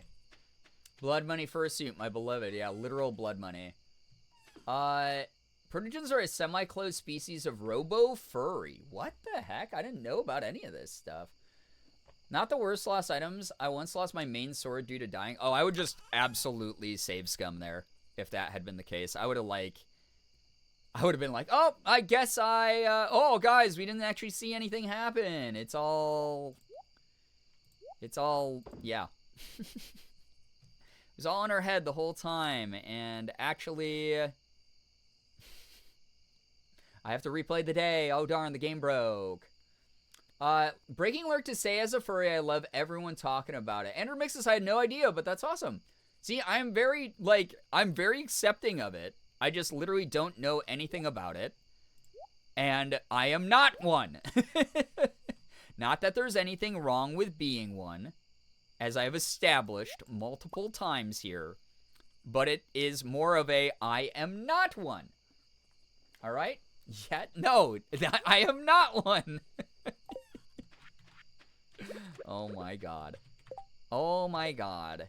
Listen, I got other identity things clearly to figure out before I even would try to do something that involved changing identifying as species outside of human. I'm already too busy doing like the girl thing, you know? So, there you go. It's like cosplaying, but for anthropomorphic OCs. Fair. Joining the joke, sure. The little cat circle is so cute. I know, I love when the cat in this game just like curls up. Wait, oh, I should be fishing with the last couple hours I have. I should eat a field snack and just cast my line a couple times and catch something to sell. So I can maybe get $1,000 back. I throw my hat in the ring for being a furry encyclopedia. I appreciate the people who have knowledge that I lack helping me not lack as much. So there we go. You've worn the cat ears. You can always multi-class as furry later if you want. Not the multi-class. Dual wielding my identities. Listen, I'm gender fluid openly. That's like wielding a million different identities already, okay? that's the way that it is. That just something that's too much work already. If I could choose not to do this, then that would, you know, it would make things so much more simple. But that wasn't the hand I was dealt, all right? That's my ninja way, okay? All right. I wish that it was as easy as in Stardew Valley to make money in real life, because you know what I would do? I would sit on my damn beach farm all day, I would fish, and then I would tell the stupid electric company to eat my butt. And I would have the money. To be honest, as a furry, I do not identify as an animal. I'm sure there are some that do, but not every furry does. Oh, interesting, okay. I mean, that's cool. Yeah, Slade, that's right. I knew that about you as well. Don't worry, Pride Month is over. You can go back to being straight and cis tomorrow. The famished, you know me. Straightest, most cis streamer, content creator on the whole internet. They're called Therians? What, people who don't identify as animals? Because, like, Slade, obviously I don't want to make assumptions, but, like, you do, like, a lot of dragon iconography, including, like, you've drawn me as a dragon a couple times, right? Which is, like, pretty neat. If you have lightning rods, you are the electric company. Exactly. Self-sufficient farm, yo. That's the real move. I will say this much. I am beyond pissed off that I have to pay this bill. Because, again, they sent me an official frickin' letter. Being like, hey, haha, silly little thing happened. It was our fault. We fucked it up. We fucked up your bill for the past, like, 7-8 months. Haha. Oh, we were off by so much, and now you actually owe us money still. You actually owe us more money. Yeah, bitch. Yeah, they are. I think Therians are the ones that do identify as animals. It's a separate thing from furries. Got it. Okay. Yeah, see, I don't know any of this shit, so all of y'all know more than me. You're much more intelligent, much more qualified to speak on it. I am simply a humble bystander who's trying to learn.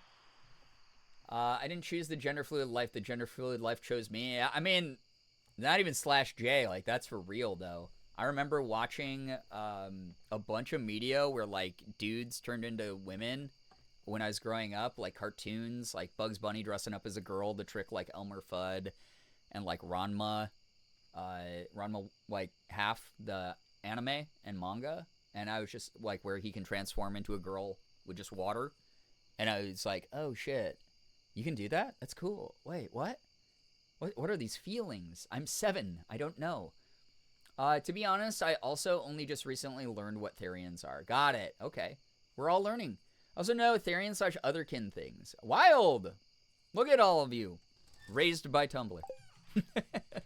I just, like, was never part of these types of subcultures when it came to anything even furry adjacent. So I straight up, I have no idea.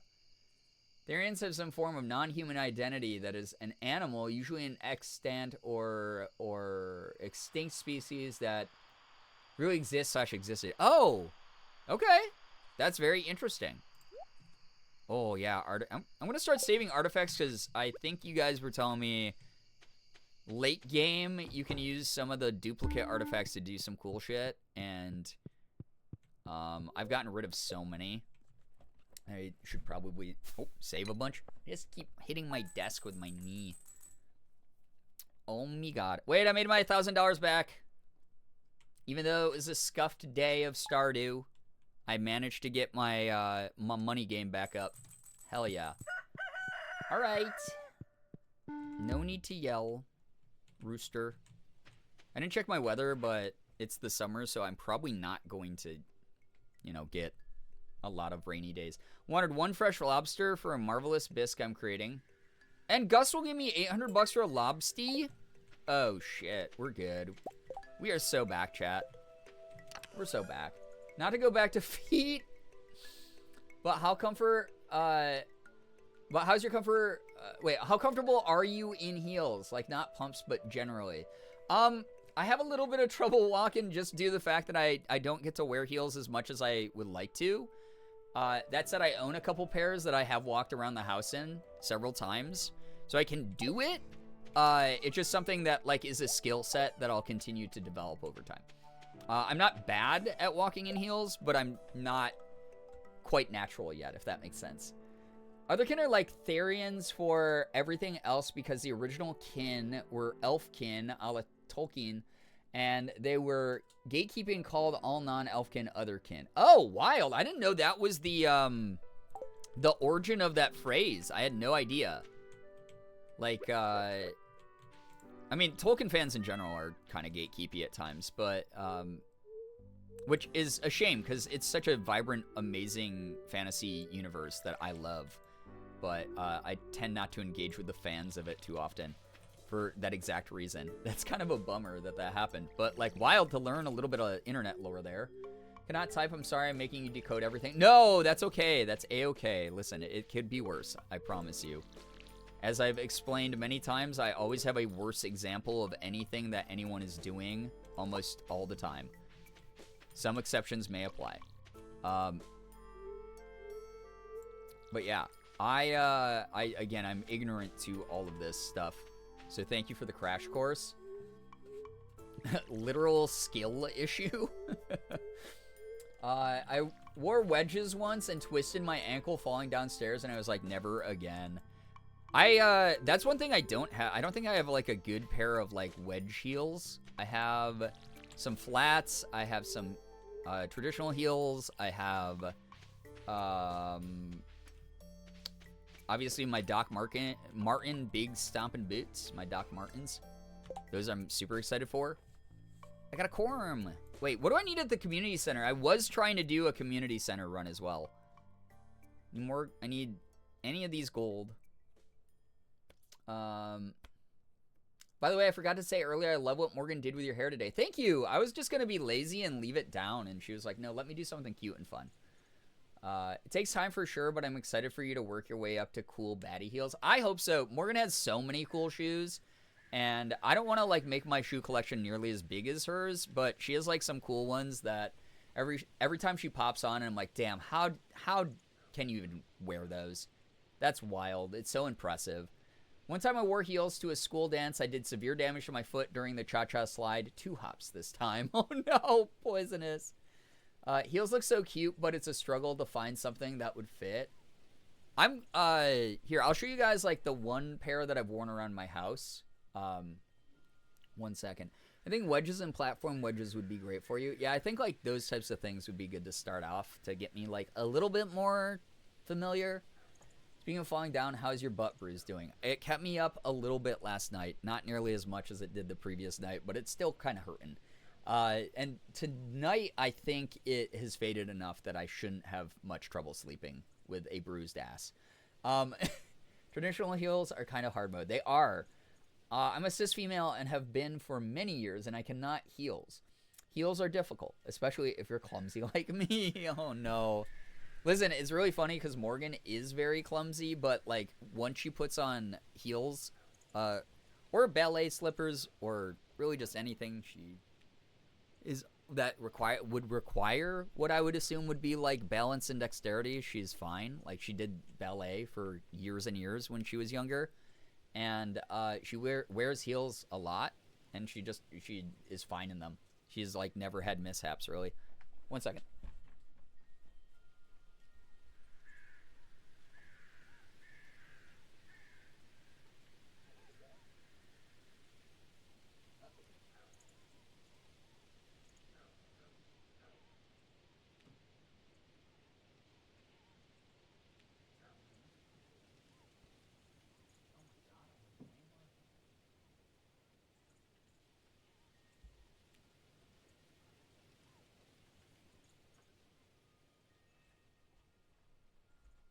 Okay.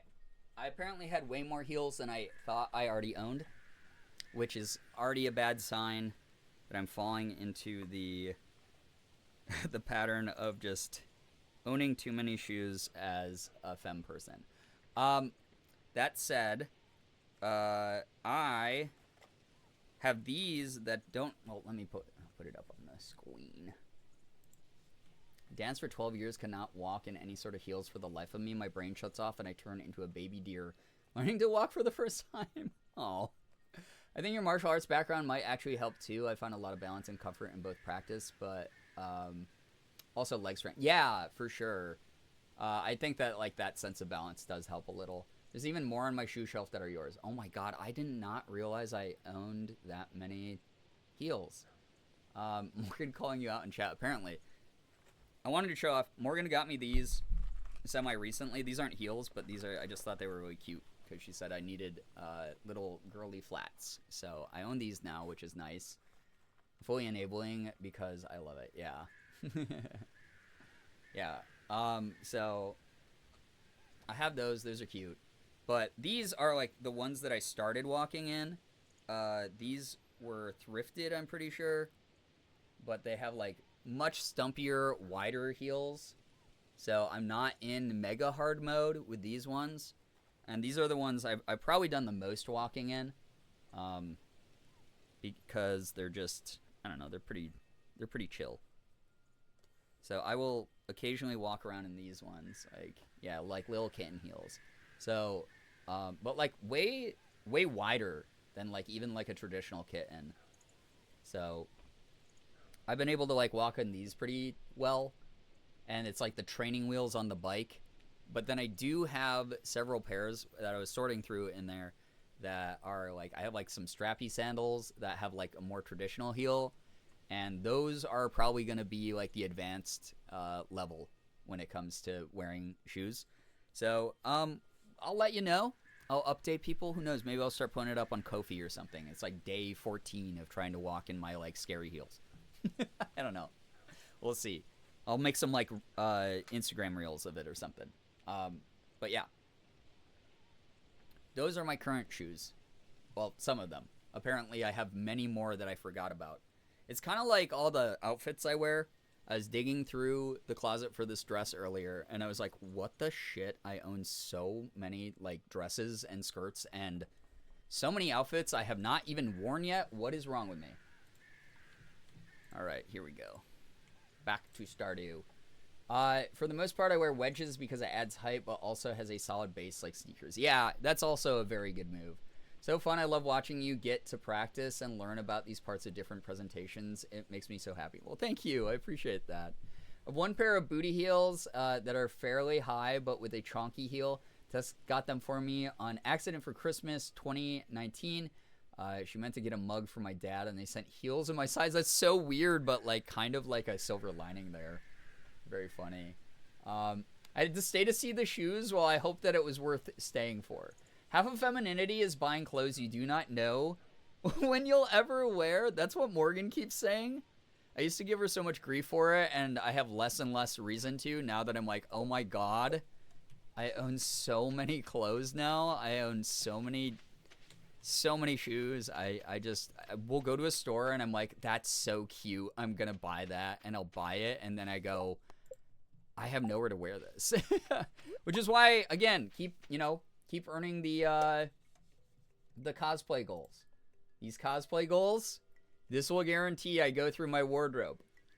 Get the cosplay goals. Also, thank you again for all the kind words always whenever I talk about like doing like femme stuff. Like, thank you for helping me work through a bunch of stuff and figure myself out and encourage me. And especially like because this is the last Pride stream of the month, you know? Last Pride stream for this year. And it's just really wonderful having all of you celebrate Pride with me. Make me feel like I'm a part of it. Because I was kind of like a late bloomer when it came to coming out and talking about this kind of stuff publicly. Not kind of, like very late to all of it. And it's like still a little bit foreign, still a little bit weird for me at times. Just based on like my upbringing and the environment that was around me when I was younger. So like having all of you here and everything, like thank you. Like truly, thank you. Yeah, then you never get rid of the outfit because it's cute. Like even if you don't have a place to wear it, for sure. All of you are great. All right, I have to, let's see. Marnie is almost at 8 stars, which is pretty sick. I got to talk to my boy Linus as well, because I didn't get to do that.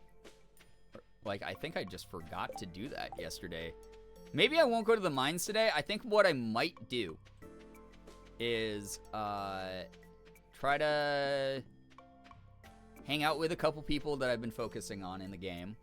And also, what was that noise? Did I just hear like a squish noise? That was gross, whatever that was. Because that reminded me of the Linus tent scene. That was the same sound effect they used for part of that, and I want nothing to do with that ever again. So, talk to Marnie. She's telling me weird gossip around town. She's a very big gossip, it seems like. And then I am going to talk to the boy, Linus. Yeah, not the squish scene. Literally the worst scene in the game. Grateful beyond measure for you sharing and letting us take part, be witness, and hear you as you're navigating something so vulnerable. At the end of the day, I'm just always going to be me, no matter what the label is, no matter what I look like, no matter what I sound like, no matter what, you know, I identify as. I'm just me. So I'm just grateful I have people. I've found a bunch of people who are willing to accept that and just embrace me for being me. Like, it's really cool. She's Southern. It's all we have to do. Just gossip. She's Southern in a small town as well. So it's like everyone's a little bit gossipy in this game. But like Marnie kind of like says things that I'm like, oh, like you have no filter about like your thoughts, huh? So somehow that old bridge to the quarry, somehow that old bridge to the quarry is not repaired. I'm shocked. It must have taken a whole team to fix that thing. Yeah, that was me. Who would have done it? Or the Hunimos did it. We're here to collect Clint's business tax. good. Tax him. Alright, process my geodes, though, first. What's that? Ghost crystal. There's an aura of coldness around this crystal? What the heck's a ghost crystal? I don't think I've ever gotten one. She has a dirty little secret of her own. She sure does. I'll keep you my dirty little secret. Dirty little secret. Fire quartz. Ooh, oh my god, iridium ore? Wait, is this gonna allow me to upgrade a tool to iridium? Another ghost crystal. Okay. And some clay. It's a mineral. Oh. I don't know if I've ever gotten one of these before. What the heck? Interesting. Okay. Can you upgrade a tool of mine? Okay, I'm going to... Oh, I don't have enough money. I need 3,000 more dollars, and then I need more bars, I guess. Okay. All right, well, at the very least, I'm going to use this iridium to make those bars that I need. That's good to have. So, it's a ghost in a crystal, obviously. Very helpful. Thank you. Oh, my gosh. Oh, wait, chat. I should also be using... I saw Chris doing this on his farm. These warp totems to go back home, right? I should be, like, making, like, a bunch of these, right? So I can just go home whenever I want. Is there ever gonna be an item? And this is, like, mildly spoilery, but, like, as long as you don't tell me exactly how to get it. Is there ever gonna be an item that lets me warp back home without having to use a warp totem? Like, without having to consume one?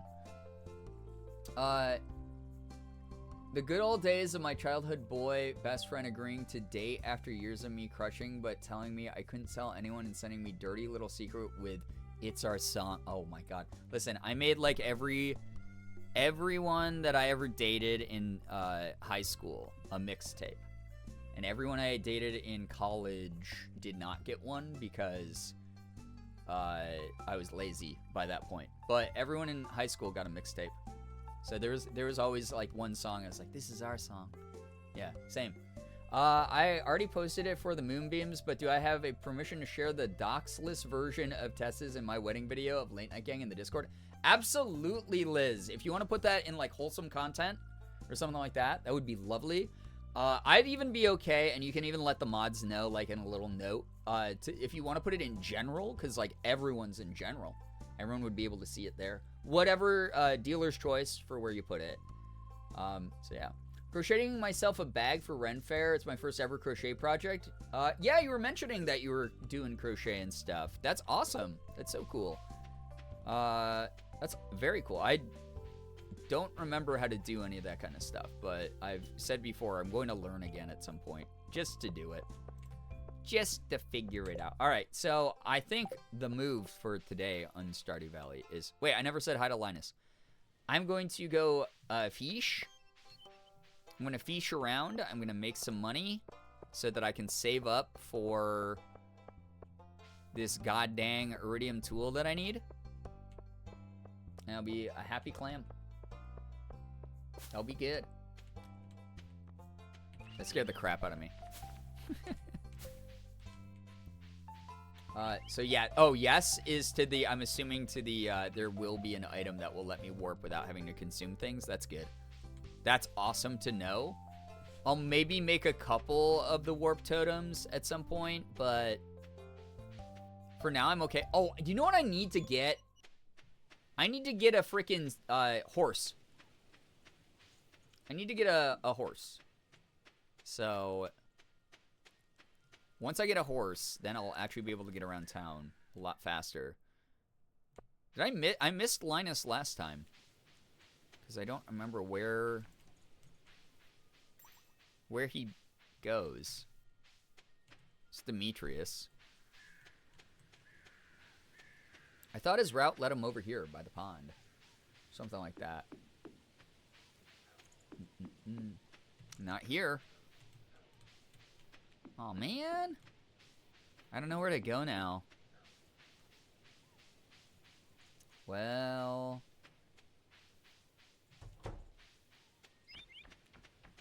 I also only have, like, I don't even have full energy, I just realized. Crap. Oh, man.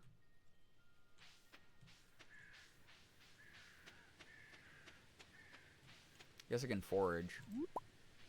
I turned 21 on the 2nd. Does anyone have first drink recommendations?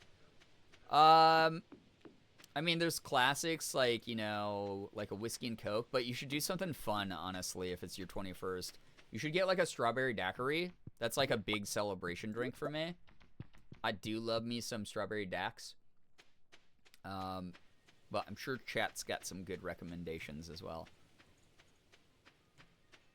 Strawberry daiquiris are always yummy if you can handle sweet drinks. Yeah, there we go.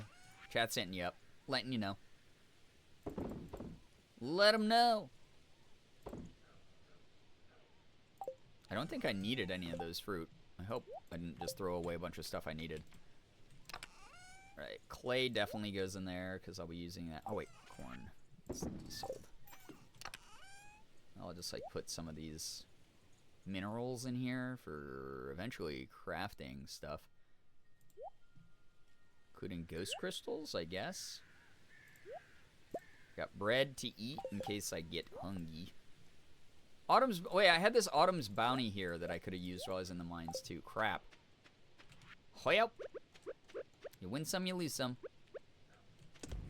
Just the way it be sometimes.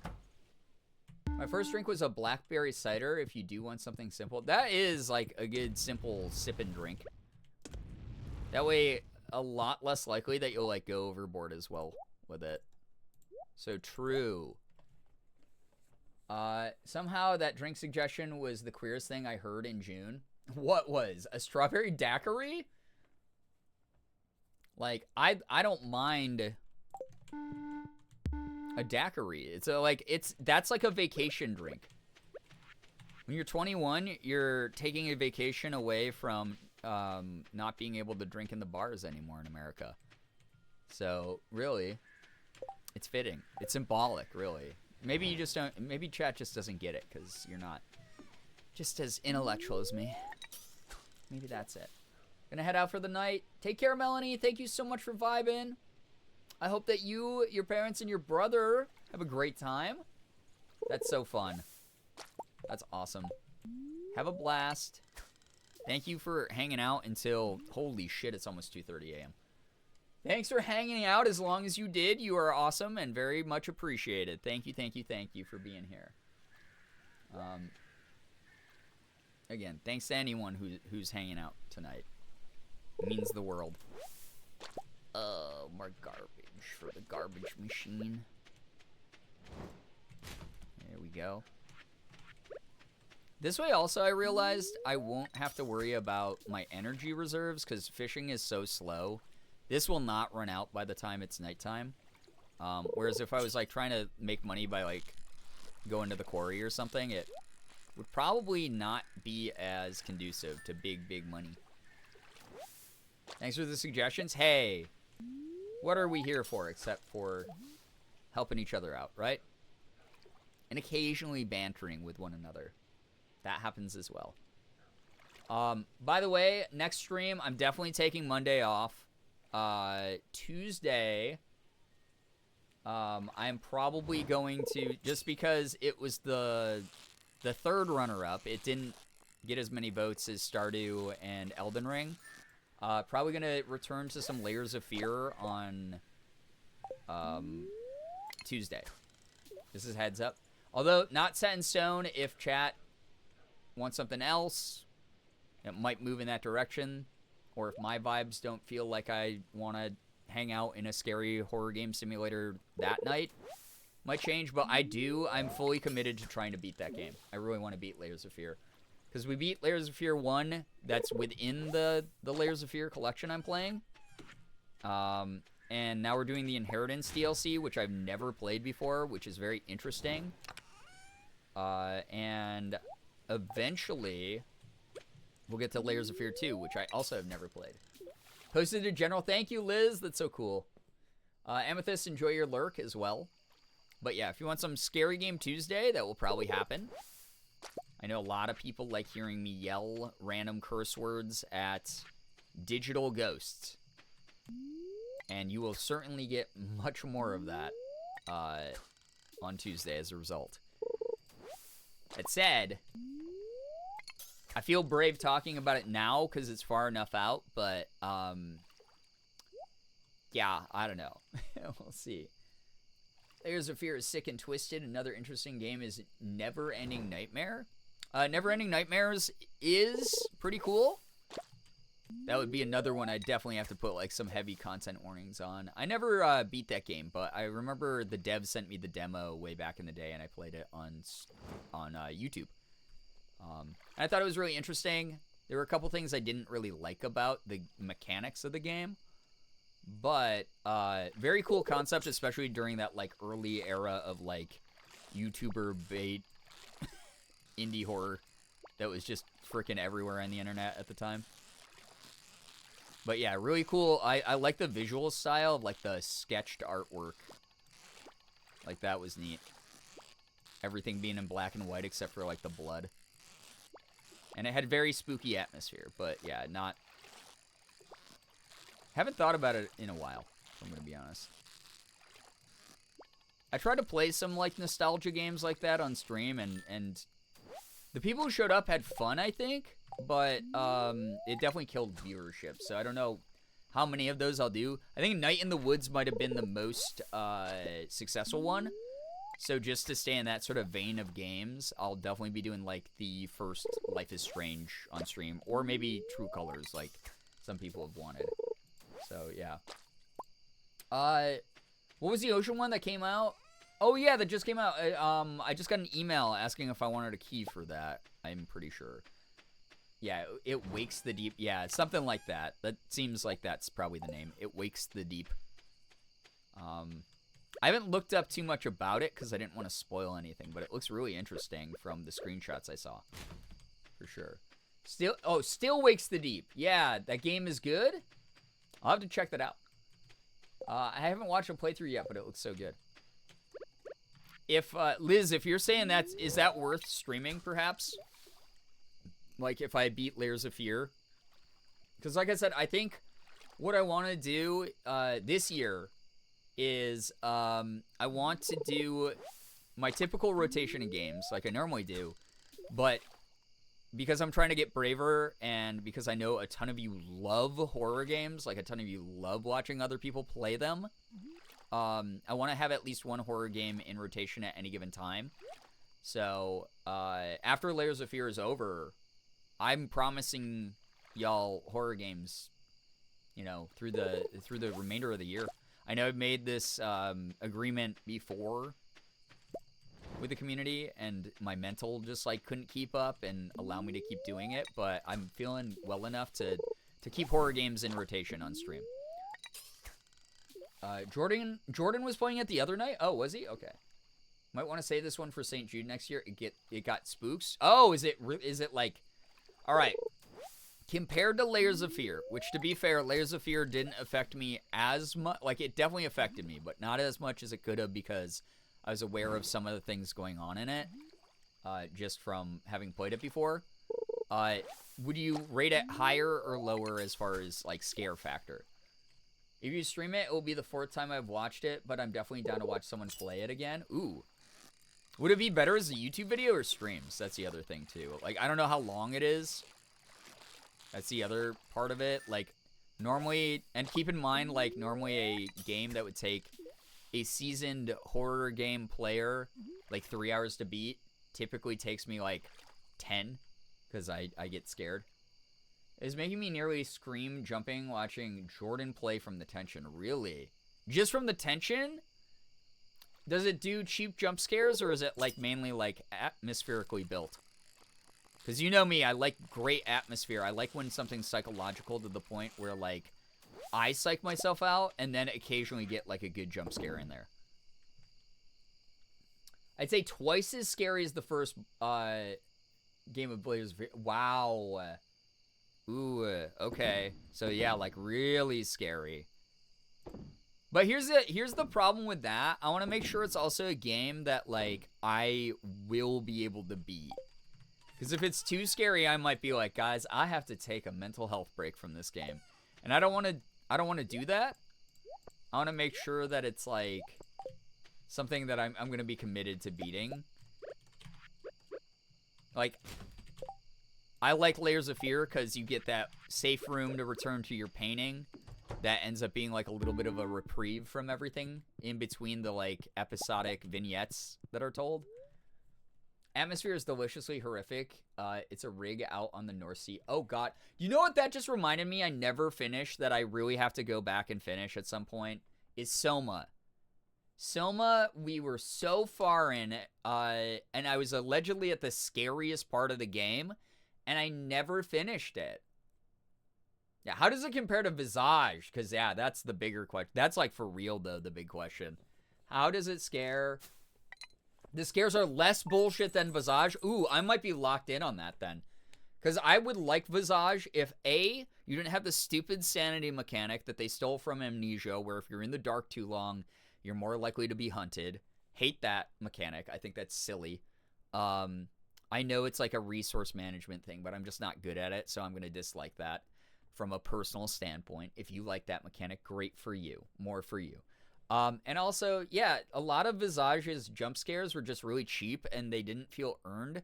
That game has disgustingly rancid environmental energy. Like, it's truly one of the scariest environments, but it doesn't mean every jump scare is earned in that game, if that makes sense. As a horror game watcher, it's enjoyable to watch people play, even with my thalassophobia. Ooh, so there's open water. That was the thing about Soma that creeped out more people than the actual, like, existential dread, was the thalassophobia, because of all the underwater outside of the, like, shelter scenes in Soma. I found that game so terrifying, though. I do kind of want to... I might need to, like, restart it, though, because I don't remember everything. I know I was playing on safe mode, so technically if I got caught, it didn't kill me and end the run. So I might just do that again, and we could, like, maybe speed run through and try to get to some parts that are new.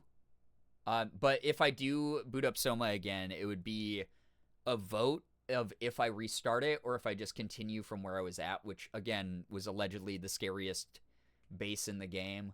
I had to like go down into some like dark basement allegedly that there was like screaming coming up from. Never went down into it. I braved the like upper areas, but that was about it. This is the first I've heard of this game, but it sounds sick. Yeah, underwater horror is very creepy. Like, for real. I play on safe mode too. I can't do the super scary. Yeah, I feel ya. It's like it's like if I'm gonna put myself through what's gonna already atmospherically and environmentally be scary, let me at least live if I get caught by the stupid monster or ghost or whatever. Like, let me at least like keep playing because I'm now invested and interested in the storyline. Yeah, as someone with thalassophobia that keeps me from playing Subnautica on anything but creative, I'm gnawing to play Still Wakes the Deep myself and watch others play it. Ooh. Wait, you can play... I didn't realize you could play Subnautica on a creative mode like in Minecraft. I might have to do that at some point to just, like, try it. Because I hear Subnautica is terrifying. Like the Leviathans and stuff. Okay, maybe I'll look into the game. Maybe I'll reach out to the devs, see if they want to send me the game. Also, chat, I hate to end this so abruptly, but it is 2:30 a.m. my time. I hope that, even though I started so late, it was worth it to tune in. And hopefully you enjoyed the Pride look for the last night of Pride Month. I hope that if you're someone who's part of the LGBTQ plus community, you feel like you belong here. You feel like you are supported. I hope that you are someone who enjoys the energy we bring, not just during... yeah, thank you. Not just during June and Pride Month, but year-round in how we try to stay inclusive in this community, how we try to just always support people from all walks of life, people especially from marginalized groups. I always hope that you feel included and supported by this community and our allyship. And if you are someone like me who's part of the LGBTQ plus community, thank you for a wonderful Pride Month. Thank you so much again for getting the bar to $300+. We're only 6 subs away from being back at 400. I keep getting nervous because it keeps slipping beneath 400, but I know y'all got me, and it means the world that anyone has been supporting me as much as you have. Thank you for trying to keep me up above 500. That's, like, ideal, but, like, you know, I'm not going to complain about being over 400 as well. Like, thank you so, so much for all of that. Everyone's amazing. Everyone's so, so kind and supportive in this community. I had a very good Pride Month because a lot of you wanting to see me succeed and helping out in those respects. Like, thank you very, very much. I hope that I was fun to spend the last dwindling hours of Corporate Pride with. As of July 1st, when every time zone's in July 1st, corporations will erase gay people from existence, as we all know. But we'll try to keep Pride going in this little corner of the internet as much as we can. And I hope it's just a good time whenever you drop by, whether you are celebrating Pride year-round or you're just someone who wants to, like, hang out and watch video games be played and fun things be talked about. Thank you very, very much. Truly appreciate every single one of you. I would raid someone right now, but I did that last time, and I ended up sitting down and watching their stream for like another hour, and that helped boom my sleep schedule. It really destroyed it, which was awful. We'll all disappear in July, yeah. Our Wrathful Spirits will dominate July. That's what Gay Wrath Month is. I'm excited, yeah. Again, you won't see me tomorrow, but Tuesday, there will be games, there will be fun, there will be vibes. Like I said, probably tackling Layers of Fear again. If not, maybe more Elden Ring, maybe more something else, but we'll figure it all out together. There's a million people streaming right now.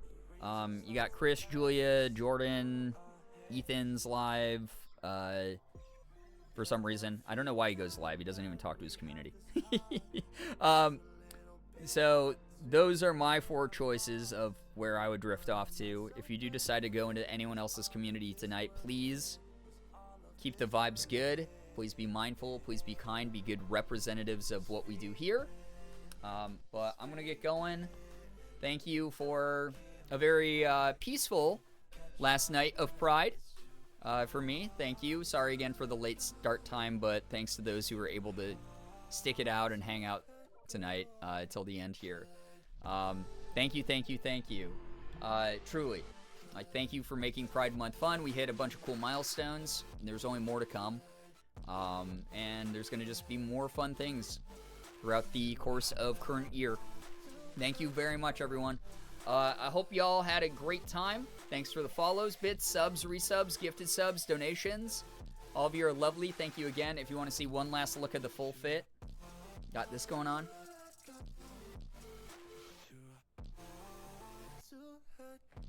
And then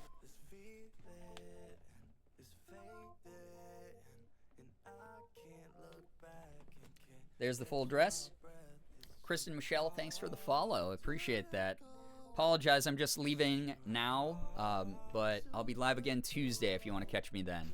All of you are wonderful. Dress is cute. Yeah, thank you. Thank you, thank you, thank you. All of you are so wonderful. Thanks for chatting, keeping me company here tonight. Thanks for lurking. No matter what you did here tonight, it really does mean the world. Like, it's just great to have people want to spend time with me at all. Hopefully Tuesday I'll be able to go live a lot earlier and be able to hang out for longer. I know I've been saying that for years now, that I want to do longer streams. We got one in on, Saturday's stream. Yesterday's stream was a surprise 5-hour guy, which was great. So I want to do more of those soon. I want to do at least 4 or 5+ hour streams whenever I can. I just gotta get through the current bout of really bad mental health from all the really stressful things going on in my life right now.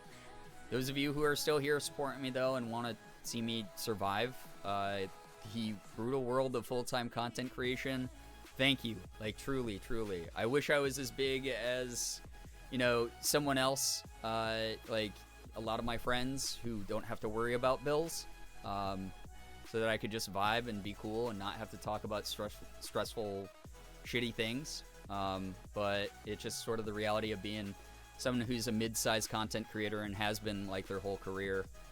I just kind of have to try twice as hard, and as a LGBTQ plus minority, I just kind of have to try twice as hard as anyone else out there, and I'm going to. This isn't going to beat me, and I'm going to always provide what I can. So, thank you, like, truly. Oh, always Liz, always consented for the hug. That's why we have the hug bot there, for people to use against me as well. Thank you.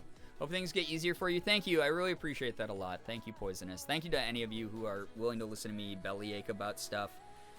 It's not to be like, oh man, community's not giving enough. Oh man, I'm not making enough money. Nothing like that. It's always more of like me being vulnerable and open and honest. Because I don't like that a lot of content creation, especially with live streamers, gets washed away in this fake persona of everything's good all the time. Sometimes you gotta talk about the bad out loud to just vent a little and to put it into perspective of, oh, well, once I get through that thing I just talked about, things will be fine. Things will be okay. And that's the way I've always looked at content. It's a journey. There's ups and downs, and I hope that I get to share a lot of really good ups with all of you. But in the moments where there's downs, like what's happening right now, it's going to be on my mind, so I'll talk about it now and then. So thanks for being great listeners. Thanks so much for vibing. All of you are wonderful for that. Like, truly, I hope I don't come across as like a sad sack, but more as just like a complex human being, which we all are. But truly, thank you again. This was fun. Yeah, Tuesday, Layers of Fear. A lot of goofs together, a lot of good times, a lot of silly moments. Watching me get jump scared by ghosts in a video game. And, yeah. Thank you. Thank you all. You're wonderful. Thank you. Have an absolutely wonderful, truly incredible start to your July. A great morning, afternoon, evening, night, whatever it may be for you. Every single one of you is great. Keep an eye on my socials tomorrow as well. I'm going to be making a big announcement that I can't talk about until it goes live. And then I will let y'all know. But thank you again. I'll probably ping the Discord as well. Thank you very, very much. You're great. Finger hearts as usual. I'll catch you all later, all right? Thanks, everybody. Goodbye, everyone. Goodbye, everybody. Goodbye. Goodbye.